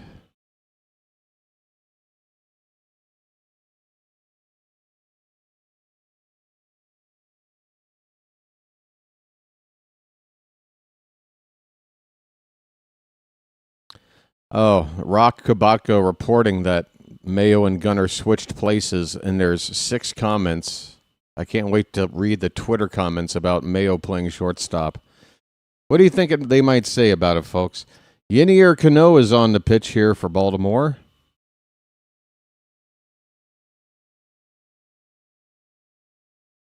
Okay, at least one person understood why. They're doing this to get Gunnar reps at third. Well, you didn't have to write obviously at the end. Come on, man. Don't be pompous like me. Here's a ball hit into right field. A little worm burner by Kyle Farmer. And a leadoff single off of Yenier Cano here in the top of the 6th. And Farmer immediately going to be lifted for a pinch runner. The Orioles are still out there starting-wise defensively. Alonso anyway staying in the game. Gunner's still in the game. O'Neill has been lifted for Reed Trimble in right field. And Mayo is now out of the game. Barrero playing shortstop. Waddell, the hitter now for Atlanta. First pitch from Cano is a strike. 2-2 ball game, top of the 6th. Atlanta with the leadoff man on at first. Waddell with that double off of Bradish back in the 2nd. There goes the runner. And a swing. That ball's hit the first. Alonso has only one play. Takes it to the bag at first to get the first out. And, of course, with the runner taking off, he's at second base easily. There wouldn't have been a double play possibility, I feel, even if the runner didn't get the early jump. So it didn't really matter in the end. Would have been the same result, I feel. 1 out and a runner at second base. Chadwick Trump, 3rd time up today.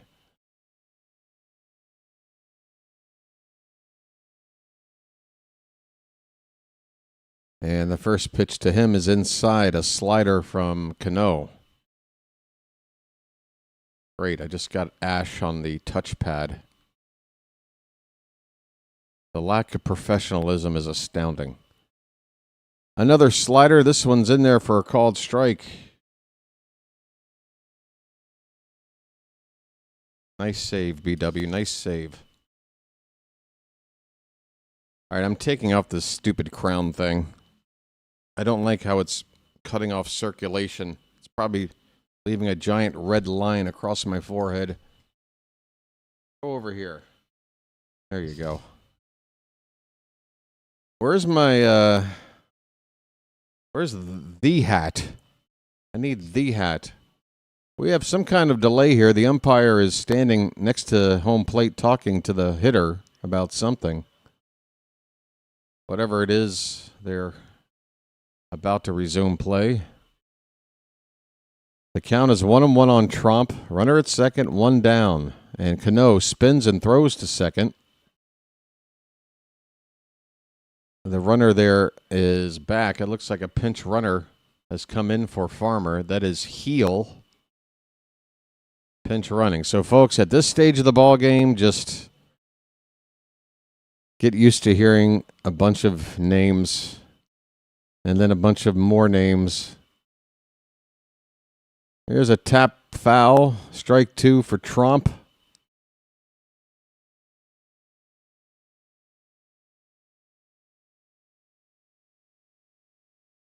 A fan ran onto the field for a spring training game? No way.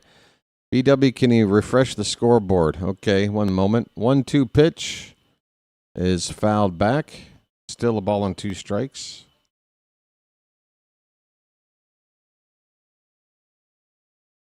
Refresh. Exciting.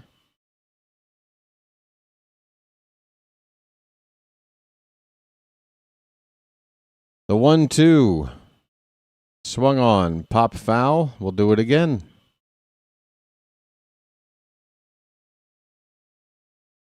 I mean, first of all, I've seen the crowd for these spring games. Again, for the most part, everybody is either 12 and under or 65 and older. So who ran out on the field? Somebody Somebody still in elementary school or somebody with an AARP card? 1-2 on Trump. Swung on. That ball's hit along the third base line, but it's foul. We'll do it again. Still 1-2. How many pitches so far? This feels like a long at bat. There's a little panorama view of the Ed Smith Stadium. Nice crowd. Folks, I was looking at the ticket prices for games at these spring games at Ed Smith, and I mean, I think the price range is between $40 and $59. It looks like Cano just committed a balk. Home plate umpire calling it. Cano wanting an explanation, and the umpire coming out to give it to him. So the runner at second base will be given third. Albarnez looks like he's walking up to the top step of the dugout. Albie going to make his first confrontation with an ump? Doesn't look like it. So that go-ahead run now 90 feet away with only one out. A 1-2 to Trump still, and now a ball that's on the infield with the infield in. Whoa, Cano going to cover the bag. Alonso also in the same area. That could have been a nightmare. It's still not a fun result for us as Oriole fans because the Braves, with a ground ball out, have taken the lead here with the infield in. It got past Alonso. Second baseman able to keep it on the infield and flip it to Cano. Alonso nearly getting in the way. 3-2 Atlanta. Bases are now empty. 2 down. And English up again. Takes a swing and a miss.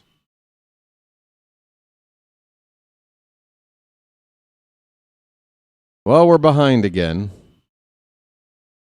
But plenty of time. Just not sure what kind of hitters we're going to have to try to put some more runs on the board here.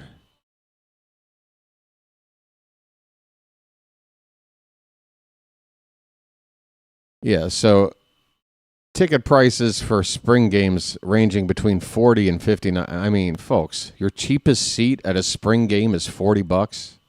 I mean, that was according to the Orioles official website. I was on the ESPN page thinking I was clicking on the scoreboard link, but I clicked on the ticket link instead. Wasn't even trying to look. Here's a swing and a miss by English. That's a strikeout by Cano.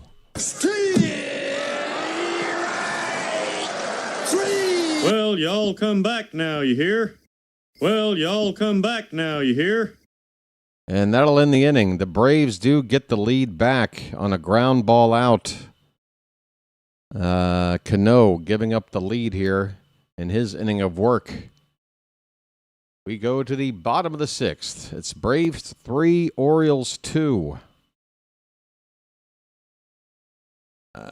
Yeah, George ain't paying no $40. He'll give BW $30 instead? All right, George. Prove it.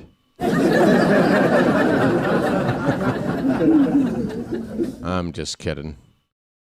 I mean, you probably have already given me at least that much at some point. Much appreciated. I don't want to sound like I'm not appreciating. Don't ever make that mistake, folks. I'm set for Prolly. George has probably given me at least 30 over the last couple of years. That's our first Prolly of 2026. Ah, yes. As time goes on, the BirdWatcher Channel lore grows. The memories, the stories, the references, the inside jokes. We just keep accumulating more of them as time goes on. Scoreboard looking okay now there, folks? Or at least for the time being? better than it was.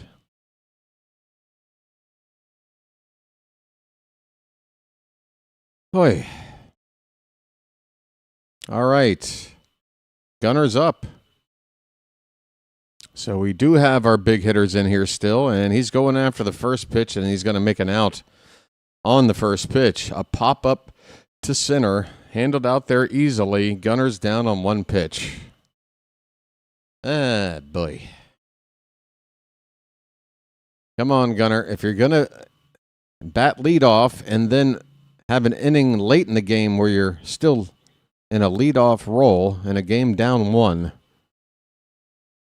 I don't want to make a first pitch out. Here's Reed Trimble, first chance to hit today. He came in for O'Neill an inning or two ago.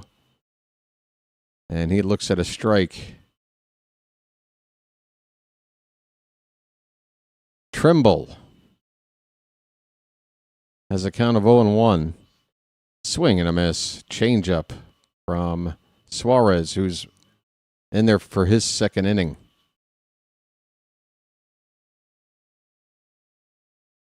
Trimble asks for time.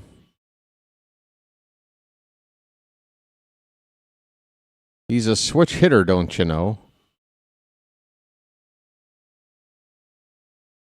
There's a changeup that's left outside, ball one. Nearly came back to the outside edge. 1-2 pitch. In the dirt, 2-2.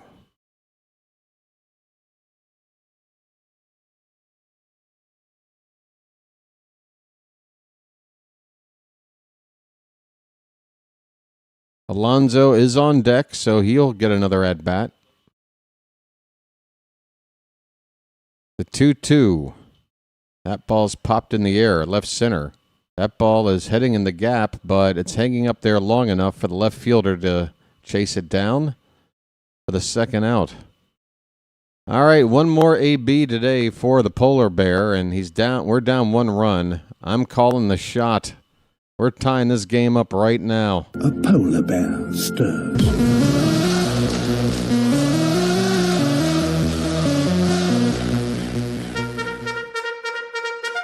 Come on. First pitch, change up off the plate, ball 1 to Alonso. We're down a run. We've got one of the most prolific home run hitters of the modern game right now at the plate. Ground ball up the middle. Nice play by the second baseman, handling a bounce over the bag there. And that will retire Alonso. Damn. Orioles have just 3 hits today through 6 innings. They've only left 1 man on. That 1 inning, there hasn't been much. I mean, we have runs in the second and fourth inning. I mean, I almost feel like we're lucky to have scraped the 2 runs we have to keep this game within reach. We're going to the 7th inning. It's 3-2 Atlanta, folks. 3-2 Atlanta.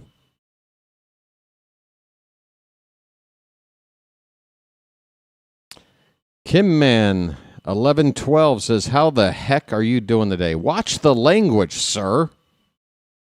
What the heck? What in the HE double hockey sticks? I'm just kidding. I'm okay. For me, I'm just trying to get back into the sleep pattern schedule with this, especially with all these 1 o'clock games. I guess it's good to get this.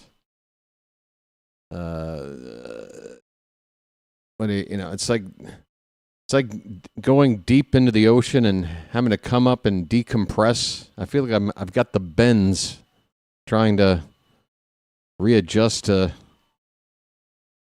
how this works. This is how it works, folks.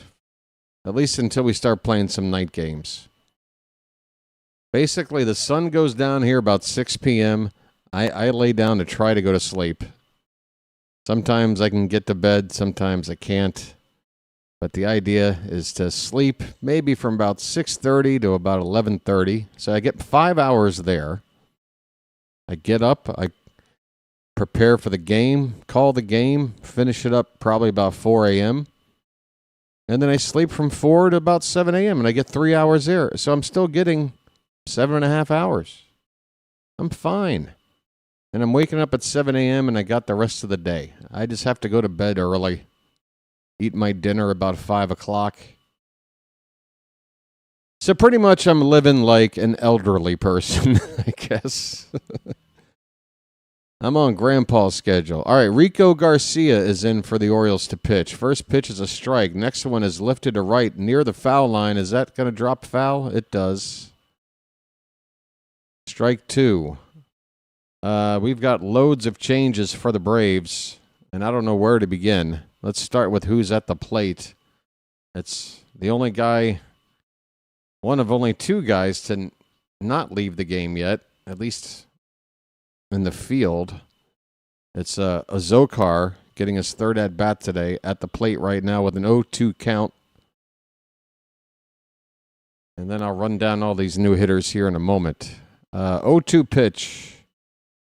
Away, 1-2. So when the lineup flips over, Wisely will be out. Jarvis is in at second base. Batting second, Dubon is out.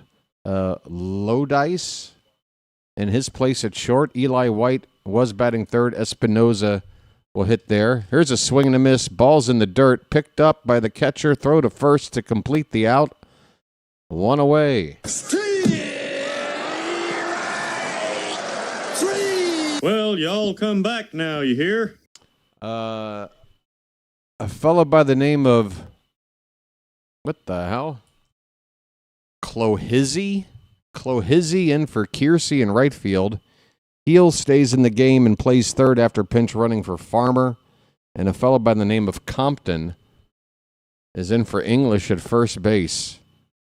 So Jarvis, again, one of the new guys into the game, now hitting in the leadoff spot with 1 out, nobody on for Atlanta. Count of 1-0 on him. Garcia throws strike 1, a sinker to even things up. 1 apiece.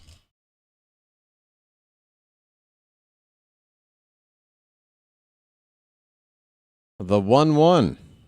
Swing and a miss. Changeup. Rico Garcia, I think, has a chance to make this bullpen, but it feels like we need a lefty more than a righty. Swing and a miss. A strikeout there. Oof. Well, y'all come back now, you hear? That looked like a slider with some late, low breaking action there. Ooh, that was filthy. Nice pitch by Garcia. Jarvis completely tied up on that one. 2 down. This is Lodice. And he looks at a pitch low, a slider.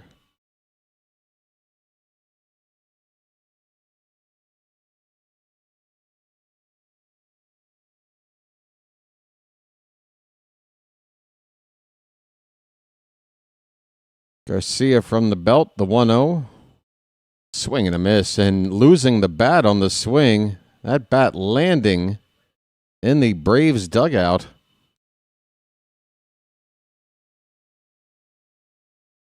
Boy, I hope that didn't clip Mansolino over there. I hate to see that happen. I mean, it's the kind of thing you don't want to see in baseball, but, you know. So it's not the best option, but it just is what it is. Yeah. It is what it is, you know. Bats go flying. Sometimes you're in the way. 1-1 pitch. That's fouled off. 1-2. So it's not the best option, but it just is what it is. What you just said is one of the most insanely idiotic things I have ever heard.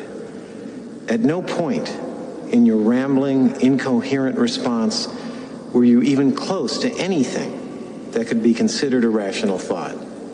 Everyone in this room is now dumber for having listened to it. I award you no points, and may God have mercy on your soul. So it's not the best option, but it just is what it is.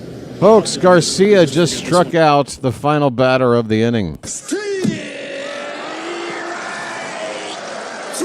Well, y'all come back now, you hear? We go to the bottom of the seventh. Folks, it's spring, so I can't give you the full 100% enthusiastic cry for seventh inning stretch here, but guess what?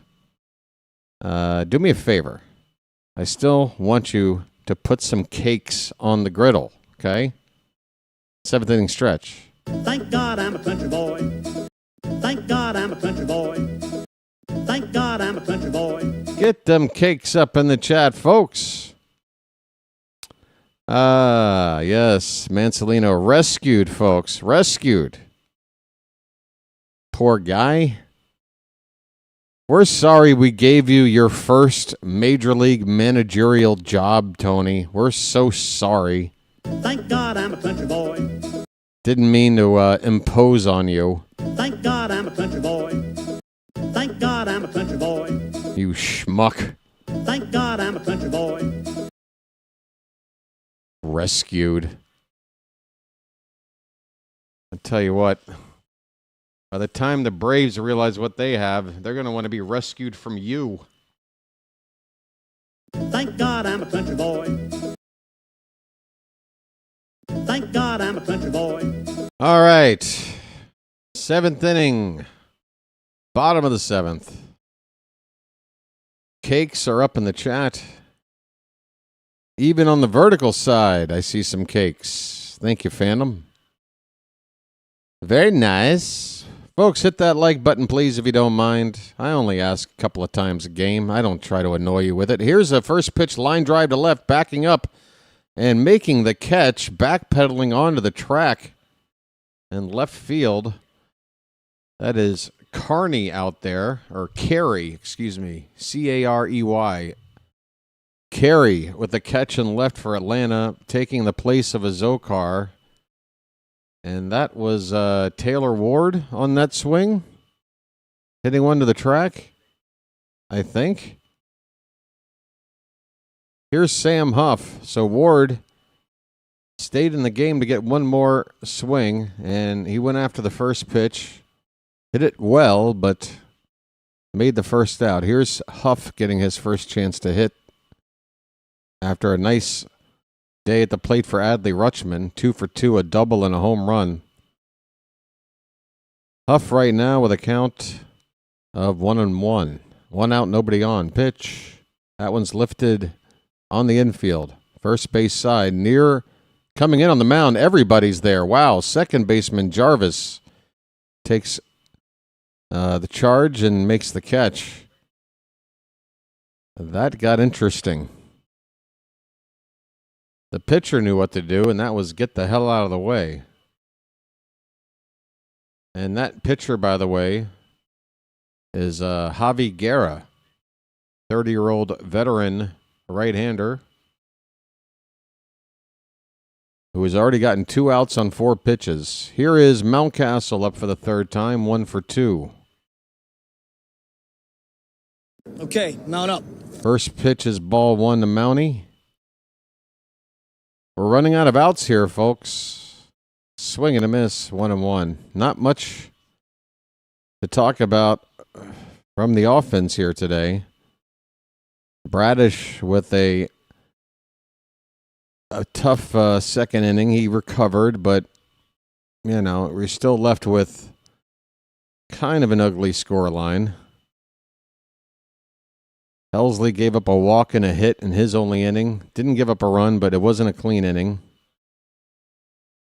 Rico Garcia, the only Oriole pitcher so far with a clean inning. He struck out the side. I didn't realize he struck out the side in the previous frame. So good outing for him.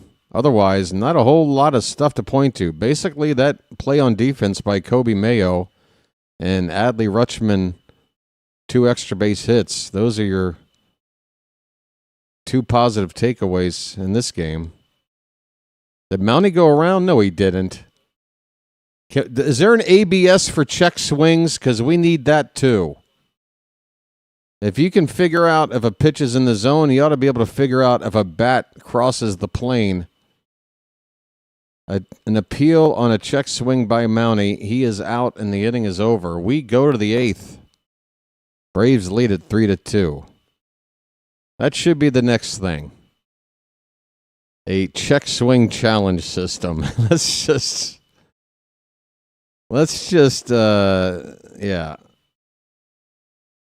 make everything a challenge. All right, only 2 innings left to play. All the starters are out of the game, except maybe those that are DHing.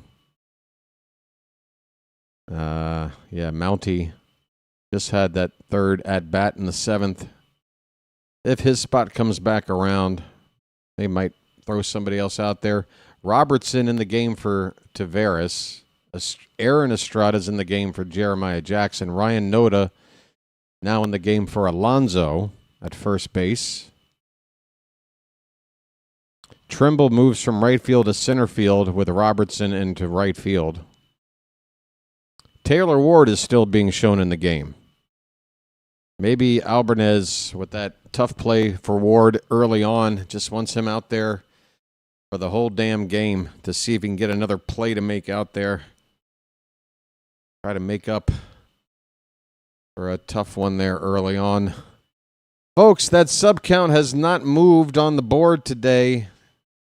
Just really want to try to push for that. Folks, if you're watching and you're not subscribed, wouldn't you like to see that sub count number change, if only once today? I'm not sure what number we're on exactly. It's 3660 something. But sub it up if you haven't already.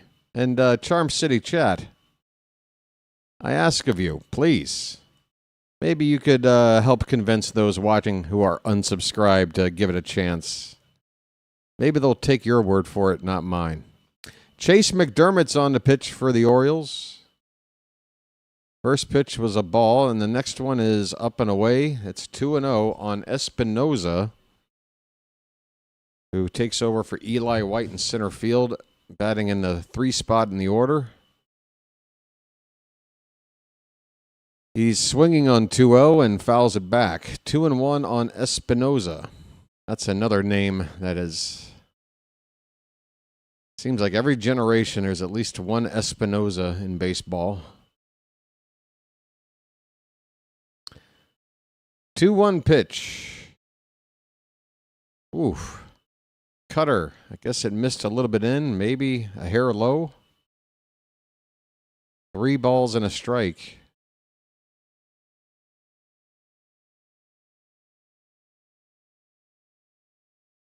Here's a ball hit in the air to center. It's going to hang up there for Trimble. Moves a little to his right, now back to his left, and makes the catch for the first out in the top of the 8th.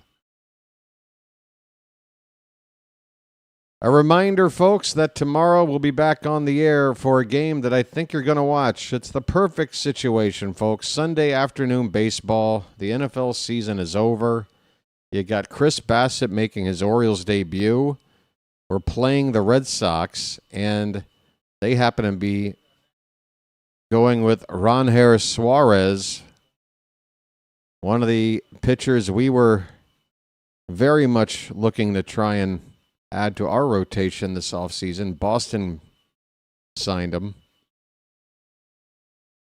And also the return of Sammy Basayo to the lineup tomorrow. So plenty of reasons to come on back for some Sunday afternoon baseball. This batter has a 1-1 count. I don't know how to pronounce this guy's name. Clohissy?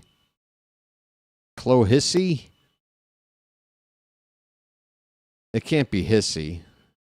He'd be called Hissy the Sissy his entire academic career. I'm going to go with Clohissy. It's still not much better, but anything to improve 2-2 the count on this guy. 1 out, nobody on. Top of the 8th. Braves lead it 3-2. McDermott delivers. Ground ball second. Oh, that's through the hole on the second base side for a base hit. Cloesy with a 1-out single. He wears number 92 and there's no name on his back.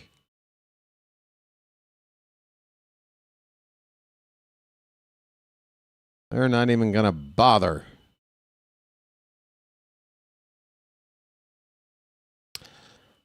All right, here is Heel. He's got a pretty dirty uniform for a guy that came in as a replacement just a couple of innings ago. Here's a throw down to first base after the first pitch from McDermott. Huff popping up and throwing to first to keep that runner over there thinking about stuff. Hey, Vance Honeycutt is in the game. So Taylor Ward has been lifted. So Honeycutt will hopefully get 1 at-bat today. He has had 2 at-bats in spring games so far. 2 at-bats, 2 home runs. I had mentioned after that second home run that he had 2 home runs with limited at-bats. I didn't realize it was just the 2. 2 at-bats, 2 home runs for Vance Honeycutt. Also, Vasquez is now at third base. Gunnar Henderson's out of the game. So that's it. All the starters are out for the Orioles, not counting the DH. 1-1 the count on Heel. The runner was going, and he had a delay and a swipe tag, and yes, we got him. Oh, my. Cloesy, he started to run and had a great jump. He would have taken that bag easily, but he actually stopped. Suddenly was unsure of what to do. A little stutter stop there. If he would have just committed, he would have swiped that base, but Huff took advantage of that little stutter step and throws him out. There are 2 down, nobody on. Heel now with a count of 1-2 strikes.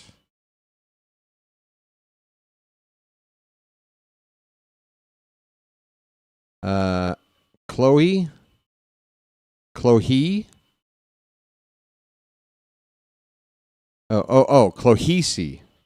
All right, so emphasize the middle initial.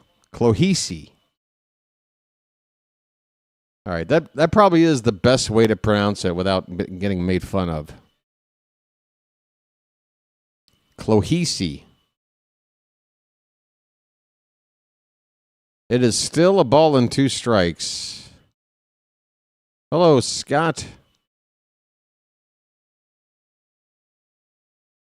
That's fouled off. Still 1-2 strikes. Excuse me. Yeah, sub it up, folks. 1-2 on Heel. This ball is hit in the air to left, backing up, still backing up. That's going to sneak over the wall a couple of rows into the tables there for a home run. My goodness. Heel muscles up and takes McDermott deep. The Braves get another run and have themselves a little cushion here. It's now 4-2 Atlanta. 4-2. I should emphasize the 4, not the 2. So the Braves took a 2-0 lead in the second. And now are back to a 2-run lead here in the 8th. Here is Conley. And this ball's hitting the center field. Backing up is Honeycutt. Still going back. That ball's gone. Over the center field wall. Oh my, McDermott. Facing the scrubs of the Braves spring roster here. Giving up back-to-back shots. Yikes. That one was left right over the plate. And we are now down 3. It's 5-2 Atlanta, 2 down in the 8th. This ball's lifted by Trump to left. Onto the track. Leaping. That ball's gone. Jeez Louise. Well, McDermott just blew any chance of making the team. That is for sure. My goodness. Back to back to back against the scrubs.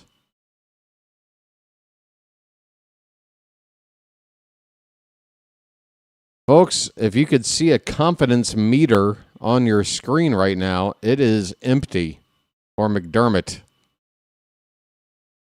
Get him into the shower. And maybe get one of those Men in Black devices to just zap his memory of this outing here. 6-2 Braves here. 3 straight home runs. Here's Compton. My goodness. We are straight out of Compton, folks.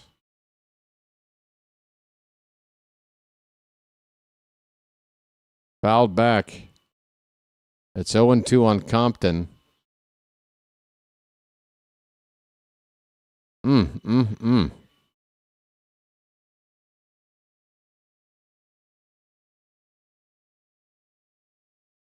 21 pitches so far in the inning from McDermott. The 0-2, swing and a miss. Home run, home run, home run, 3-pitch strikeout. Whoops.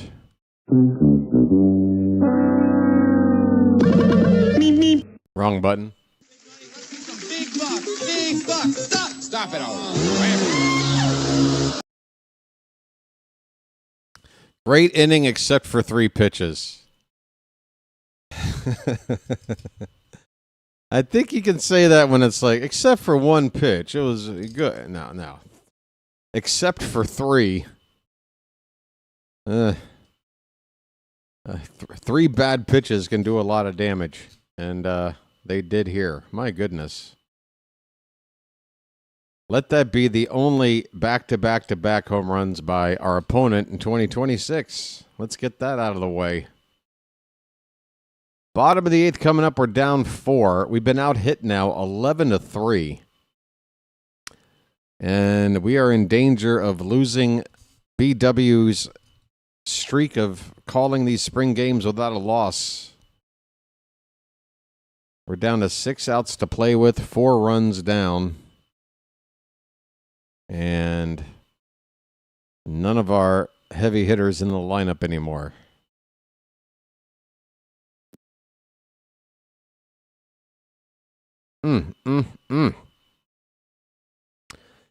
How's that scoreboard looking, folks? Is it keeping up? I'm going to just refresh it either way, just in case. Excuse me. A little bit of a hiccup there.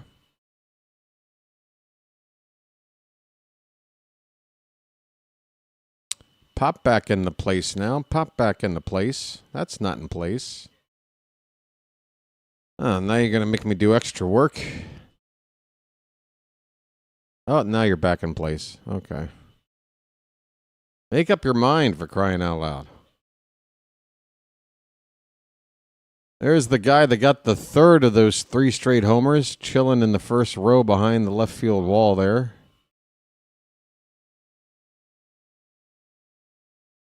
I mean, if that's a $40 ticket, if you get a home run ball, I guess it's worth it. Barrero leading off. Oh, wow. The guy who wound up with that last home run ball brought a glove and was in the process of putting it on as that ball was heading his way. He didn't catch it with the glove on, but he did retrieve it.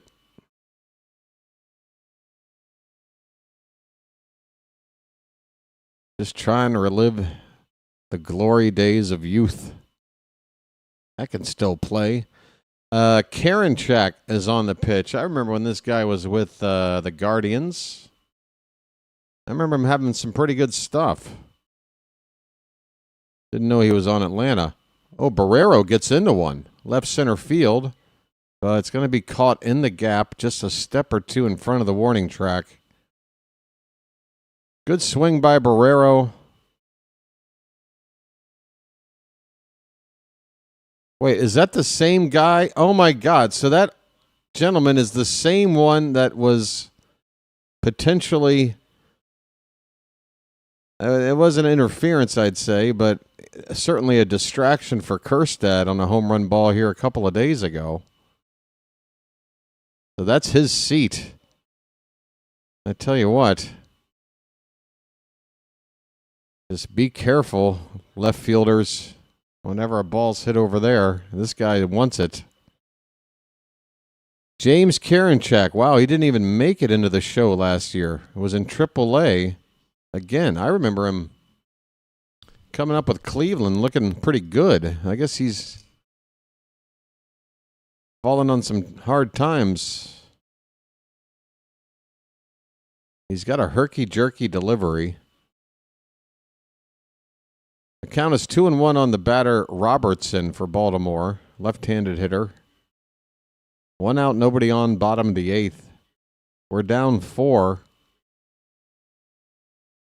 Curveball. That is ball 2 on Robertson.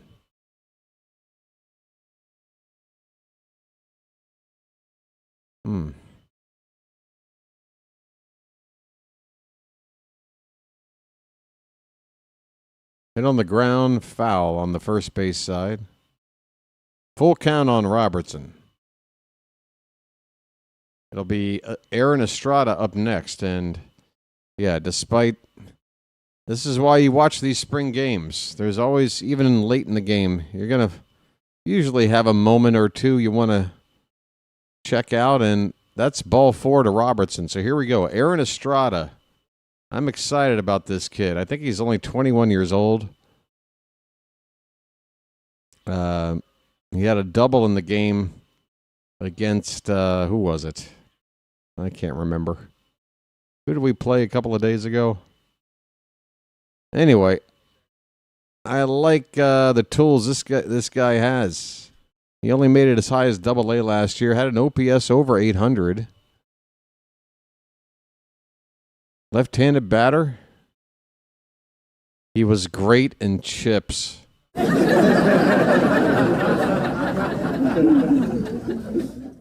Oh, God.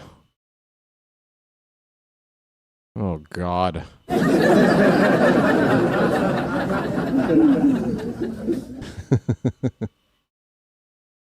I should punch you in the face, David, for that one.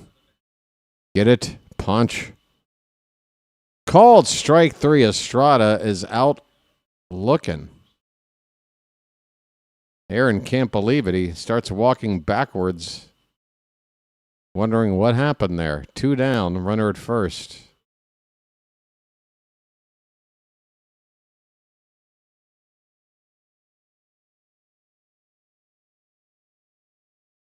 Chips references. Even for me, that's... I'm teasing, David. I'm teasing. You know, as a host, how it works, I get to be as silly and make references as dated as I want. But if somebody in the chat does it, I get to poke fun at them a little bit. But, you know, I'm kidding. I don't mind it. 1-0 on Vasquez. Here's a swing and a miss. 1-1. Runner at first, 2 down. Bottom of the 8th. The Orioles down by 4. And I think it's Espada is the final pitcher that is due to pitch today. We should see him in the 9th. Outside to Vasquez, 2-1. This is not Luis Vasquez. This is the other one. Willie? Is it Willie, I'm guessing? It's a W. Yes, Willie Vasquez. 2-1 pitch. There's a strike.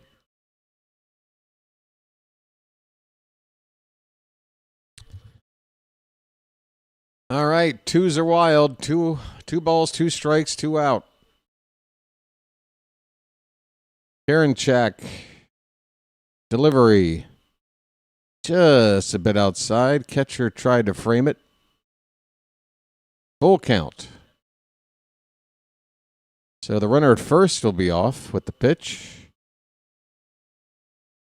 It would be nice to get something here. Great defense by the freshman. God, shut up. It's stolen away by my Owe. God. Ortega Owe again. Good grief. My apologies. Vasquez strikes out. The inning is over. We go to the 9th. Espada looks to be set to come in to pitch the final inning for the Orioles. Things not looking good in terms of a result here today. But the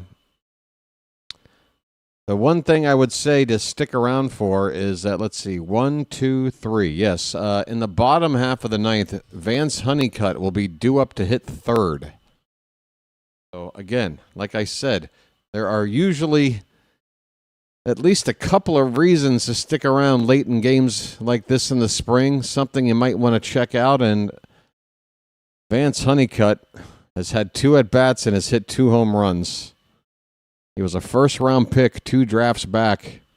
Did not have a good first season of pro ball with us, but he's got the first-round pick kind of, what do you call it, pedigree. Yeah, you would hope. And maybe he can figure it out and go through a much better season of development here in 2026. Then maybe by this time next year, we're looking at him as somebody that could try and make the team in the spring. He's got a couple of levels to climb here after basically not being able to handle the lowest level he was at. What was it? Was it just play A ball, A+ ball?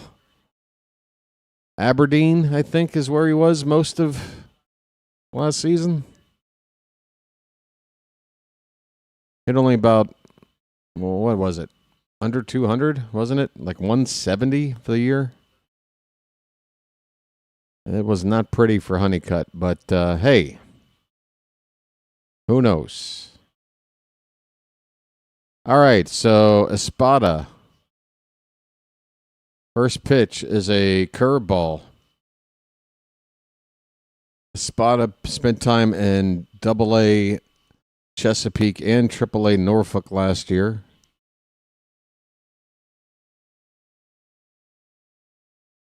Swinging him foul ball. 0-2 the count on, looks like, God, who is it? I can't read. Left fielder. Is that the number 9 hitter? It is. Carey with his first at bat today. Ground ball to second. Couple of hops. And a bad play.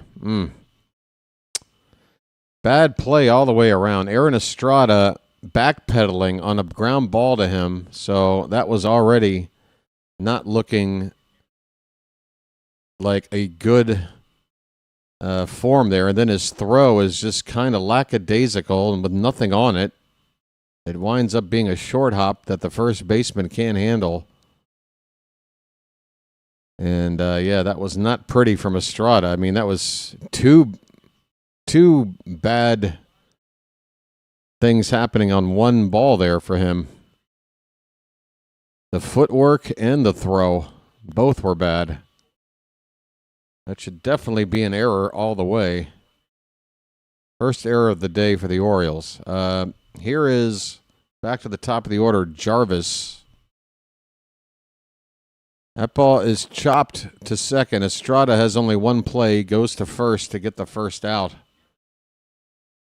It looked like the runner at first might have already been off on the pitch because he was about 3/4 of the way to second by the time Estrada fielded that ball, so he only had the one play there. We've got an Estrada, we've got an Espada, we got a tomato and a tomata. Here is Lodice, if I'm pronouncing that right or wrong. Let me know. 1-0 on him. Runner at second, 1 out. 6-2 Braves in the top of the 9th. Curveball. Oh, that's a slider, actually. A slider that moved more up and down than right to left. It missed the zone. It's 2-0.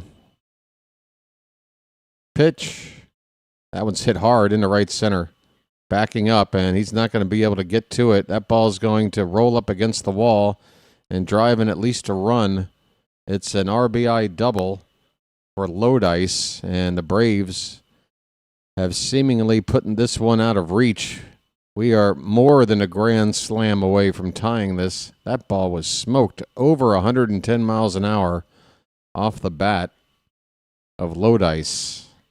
7-2 Atlanta here in the top of the 9th. Runner at second with 1 out. And yeah, again, at this stage of the game, I have one thing I'm waiting around to see. Vance Honeycutt's swing. Curveball to Espinoza, swung on a miss. 0-1 to him.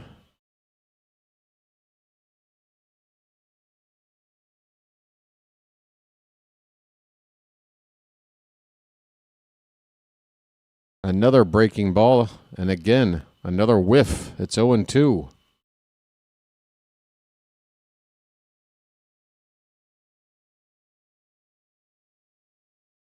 Espada likes to wear his hat just slightly askew, as some guys like to do. Never quite understood it.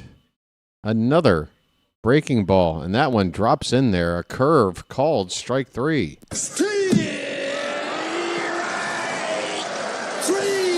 Well, y'all come back now, you hear? Lodice. Lodice. Lodice. Lodice. Okay. Here's the other guy. I already forgot how to say his name.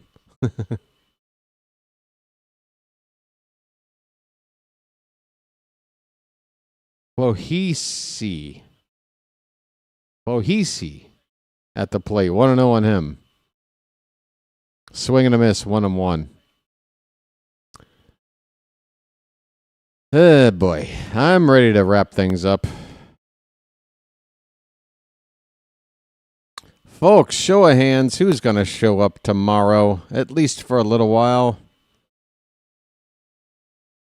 Let me feel good about tomorrow, because there's not a whole lot to feel good about here today.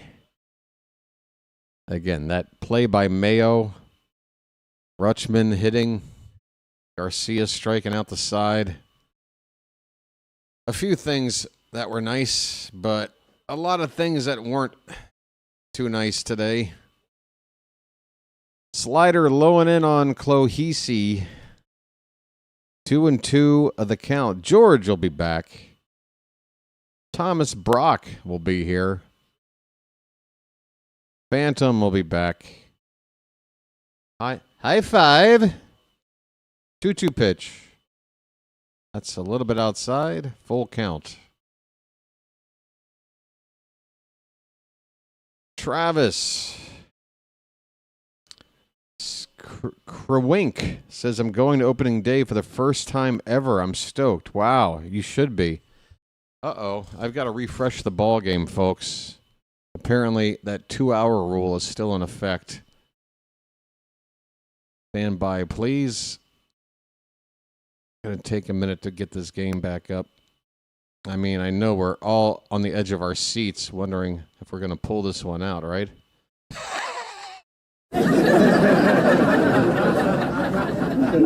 All right, I'm back in time to see a payoff pitch here to Clohisi.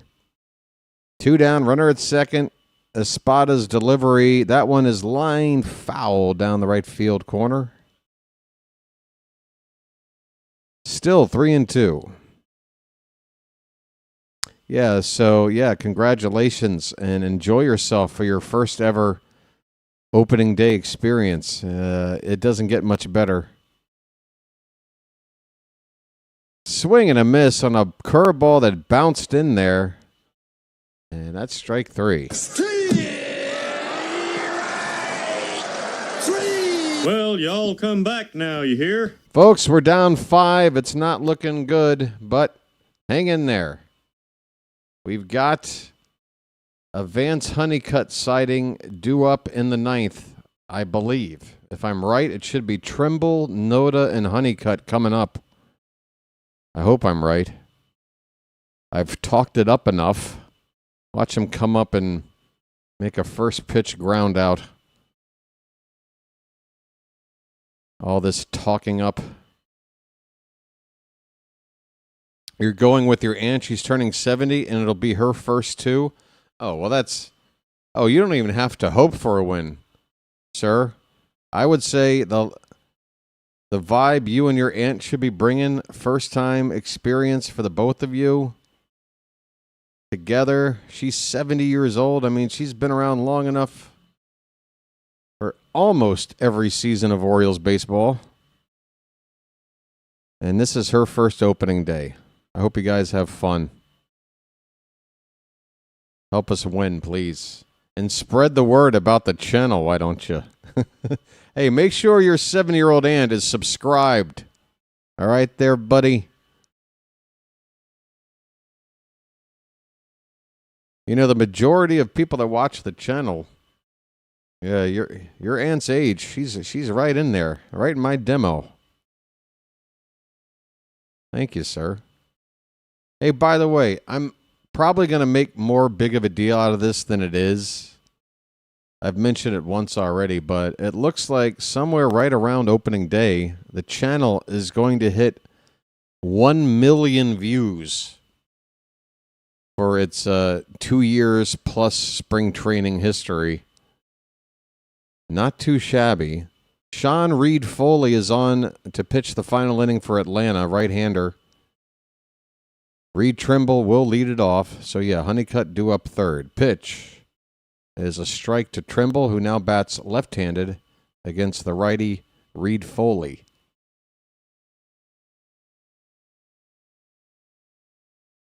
Yeah, looking like a L for us today, but we'll be all right. That pitch is maybe a little bit outside. A change-up, 1-1 the count on Trimble. I remember Reed Foley was with the Mets organization at one point. Now he's a guy without a name on his back here in the Braves spring roster, non-roster invitee, I would assume. Trimble swings and misses. The count is a ball and 2 strikes.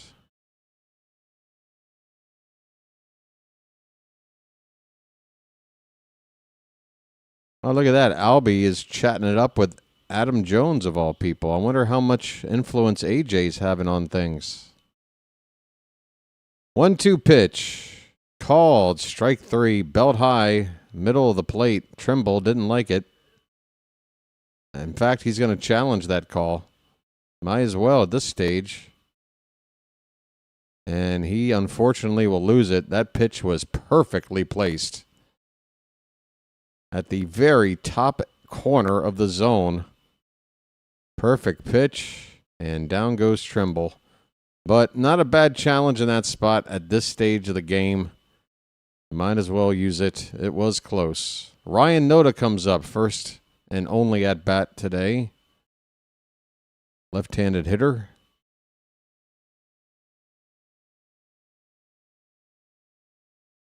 We picked up Noda last season in the middle of the season off waivers from Oakland. I think once the Athletics understood what they had in Nick Kurtz, they saw a guy like Noda as surplus to requirements, They've also got Tyler Soderstrom over there. He's kind of a first base corner outfielder guy. But Noda, when he first came up with Oakland, and they were Oakland at that point, he put up some promising numbers as a rookie playing part-time.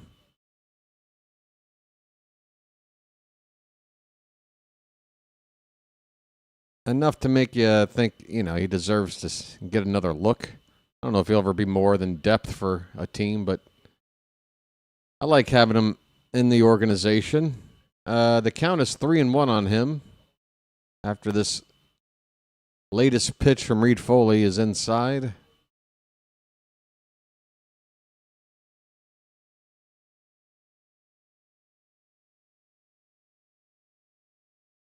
(3-1) to Noda.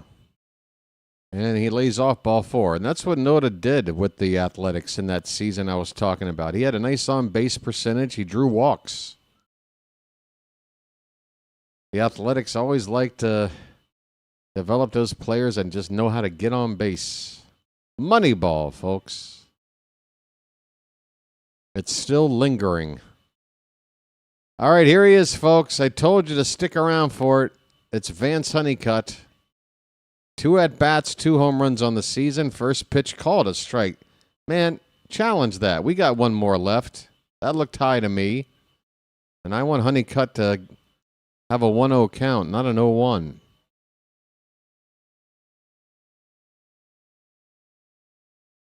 (0-1) pitch. Low. 1 ball, 1 strike. One out and a runner at first. We're down 5 in the 9th.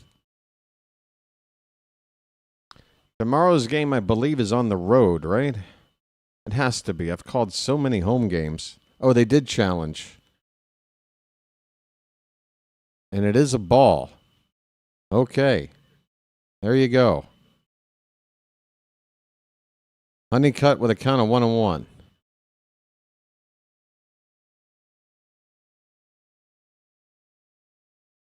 The pitch. Called strike. That's belt high, middle of the plate. All right, 2 strikes on Honeycutt. Let's see if he can do something. We're running out of time. We're running out of outs. Running on empty.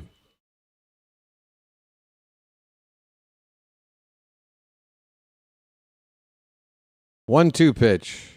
Very high, 2-2.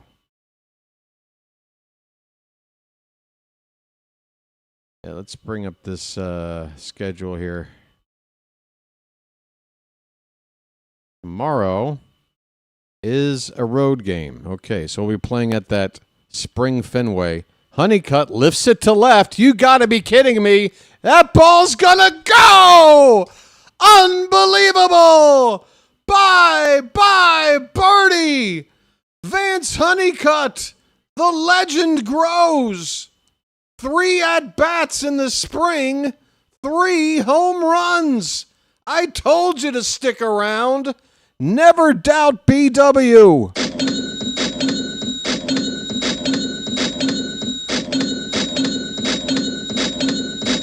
Who is this guy? It's magic, you know.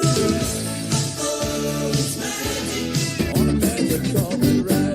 On a magic carpet ride. You believe in magic. Break out. I mean, folks, he's playing a video game right now. Vance Honeycutt. Holy cow. What if, folks? What if? I can't believe Charm City Chat isn't going nuts right now. Are you kidding me? You guys should be going nuts. Knucking futs. Hello. And Huff gets into one to left. That ball is lifting up. That ball's gonna go. Bye, birdie. Sam Huff. And he'll puff. And he will trot around the bases. Back-to-back home runs for Baltimore makes it 7-5. Folks, why is my chat like frozen? What? How is there nobody reacting right now? Oh, you know what? I'm looking at the vertical page. Oh, I'm on the wrong page. I was looking at the vertical stream where nobody's talking. I'm sorry. Wow, folks. Look at this. Didn't I tell you to stick around?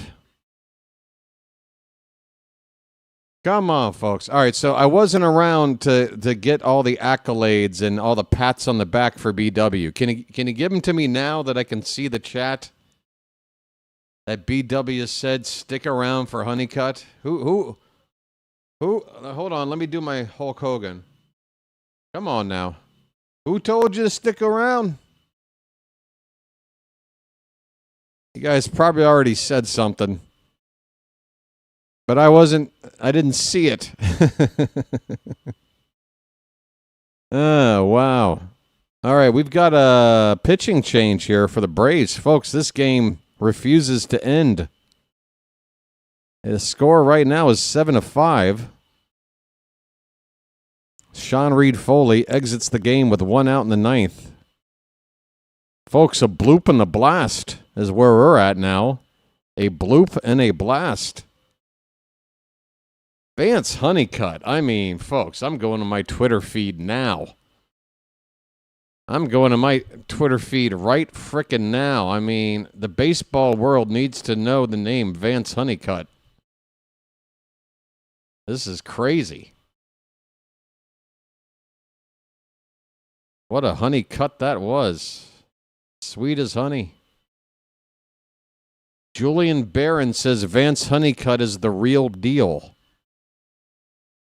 Rock Kabatko, Oriole beat writer, 4 minutes ago, tweets out, Vance Honeycutt owns Ed Smith Stadium.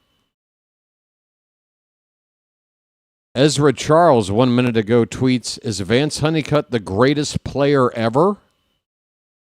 Jake Rill, another Oriole beat writer for MLB.com, says Vance Honeycutt cannot be stopped.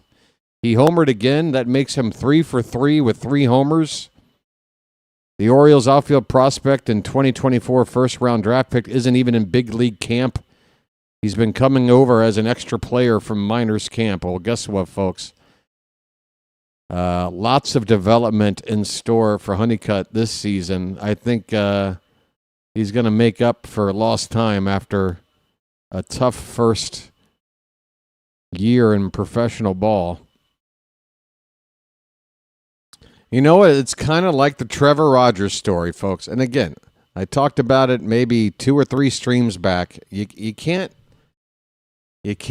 count out a player too quickly. There's a lot of stuff you got to put together, you know? Ryan Bourassa is on to replace Reed Foley, right-hander.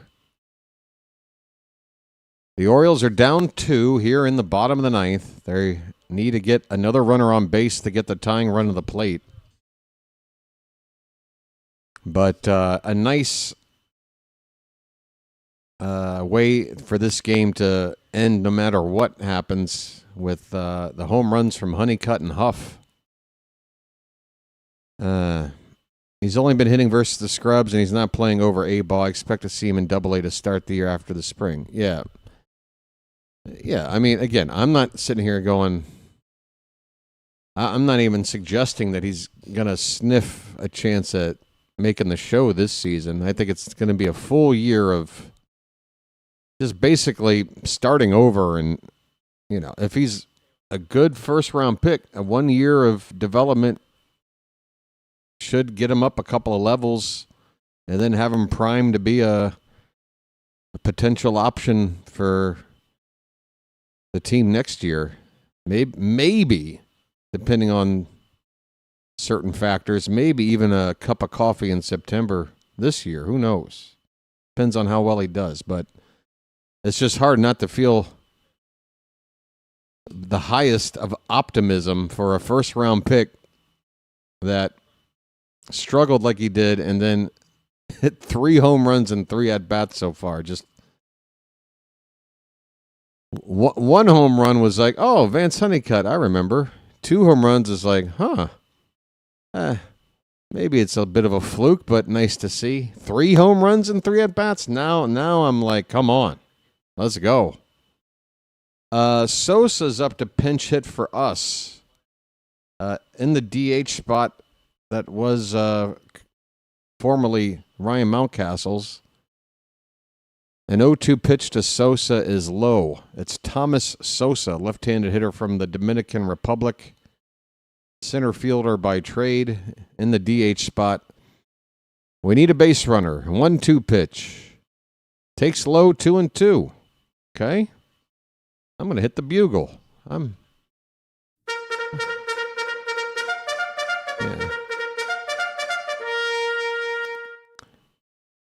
Come on. Let's make it interesting. Why not?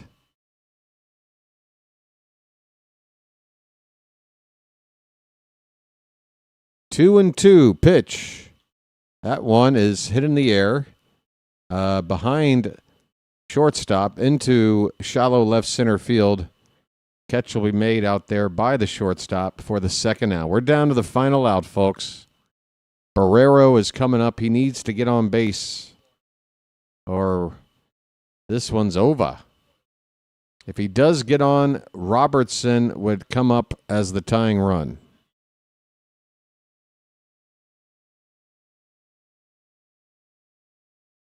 Barrero with a big swing and a miss at a slider that he committed to way too quickly.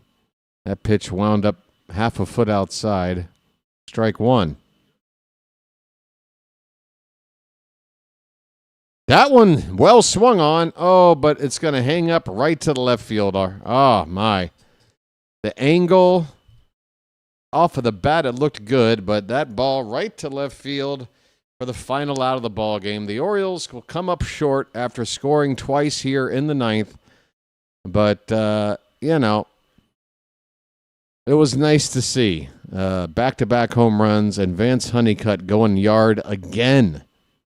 Final score, though, we're in the loss column.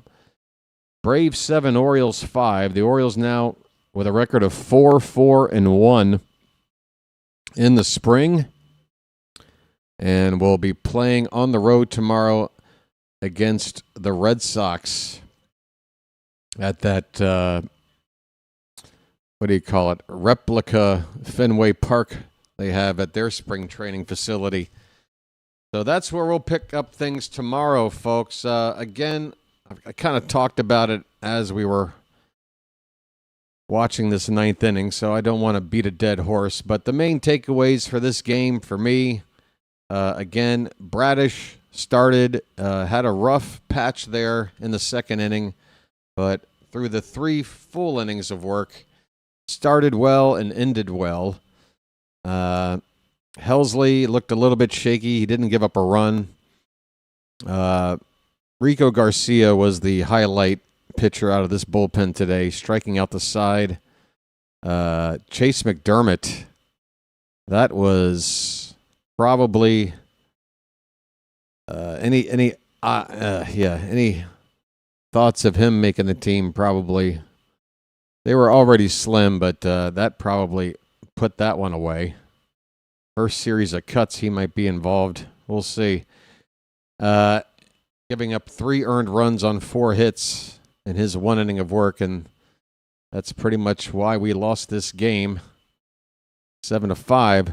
At the plate, again, Adley Rutschman, among the starters, the one who really impressed. 2 hits, both for extra bases, a home run and a double. And I believe one was from the left side of the plate and the other was from the right. Could be wrong about that, but if that is right, you got to love that. Extra base hits from both sides of the plate, I think. One off of Strider and then one off of Perez. I think he did that. But we only scratched out 5 hits today. The Braves had 12. Let me bring up the full box score here. We only left 2 men on base, so I guess that's a good thing. Again, yeah, we made the most of what little we had. 5 hits, we scored 5 runs. While the Braves left 6 men on base. The home runs from Huff and Rutschman were both their first of the season, of spring, I should say. And, yeah. Aaron Estrada made a throwing error. That's about it. That pretty much wraps up what happened here today. Cano committed a balk, and Cano actually is the one given the loss here, if anybody cares. Yeah, so I think that covers everything from this game. Let's move on. Tomorrow, we take on the Boston Red Sox. Come on back here, folks. The stream will begin 10 minutes before 1 p.m. and first pitch 5 minutes after. So come on in here to start things if you want a little bit of a pregame show. Get here by 1 o'clock. Otherwise, I'd say. And let's hang out on Sunday together, okay? Before you go, don't run away. Yeah. We're going to have to work on subscribers, folks. I don't know what to tell you. That subscriber thing is killing me. It's killing me. I got to see how many today. 1 or 2? Like, it's rough, folks. I have to do better. I have to do better. Yeah. If anybody's got any bright ideas about how to convince people to subscribe better than I'm doing, I'm all ears. But hopefully we'll at least make that meter move tomorrow. 2 games to move the meter once, perhaps? We'll see. Am I too greedy? Is that it? Maybe I'm just too greedy. I don't know. Yeah, all right. One more thing. I'm going to see if anybody that I know is streaming right now. If they are, I'm going to redirect you that way to help out another YouTuber. We like to do this for each other when we can. Yeah, we've got a couple of things going on. JJ appears to be covering some college basketball. Oklahoma State against Cincinnati. So, folks, stick around. I'm going to send you over there right now. And just leave a like for JJ, if nothing else, and say hello in the chat. Let him know BW sent you. It helps with our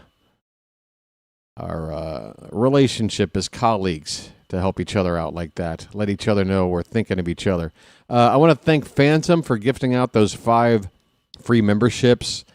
Thanks, everybody, for hitting the like button. And, yeah, just for hanging out, having fun on a game we didn't win. Yeah, that's it. Chris Bassett versus Ronher Suarez tomorrow. Come on back. Until then, folks, this has been the Birdwatcher, and I will chirp at you later. Final score here today, Braves 7, Orioles 5. Come on back. We'll win it tomorrow. Sending you to JJ. Take care, everybody. Have a good rest of your Saturday.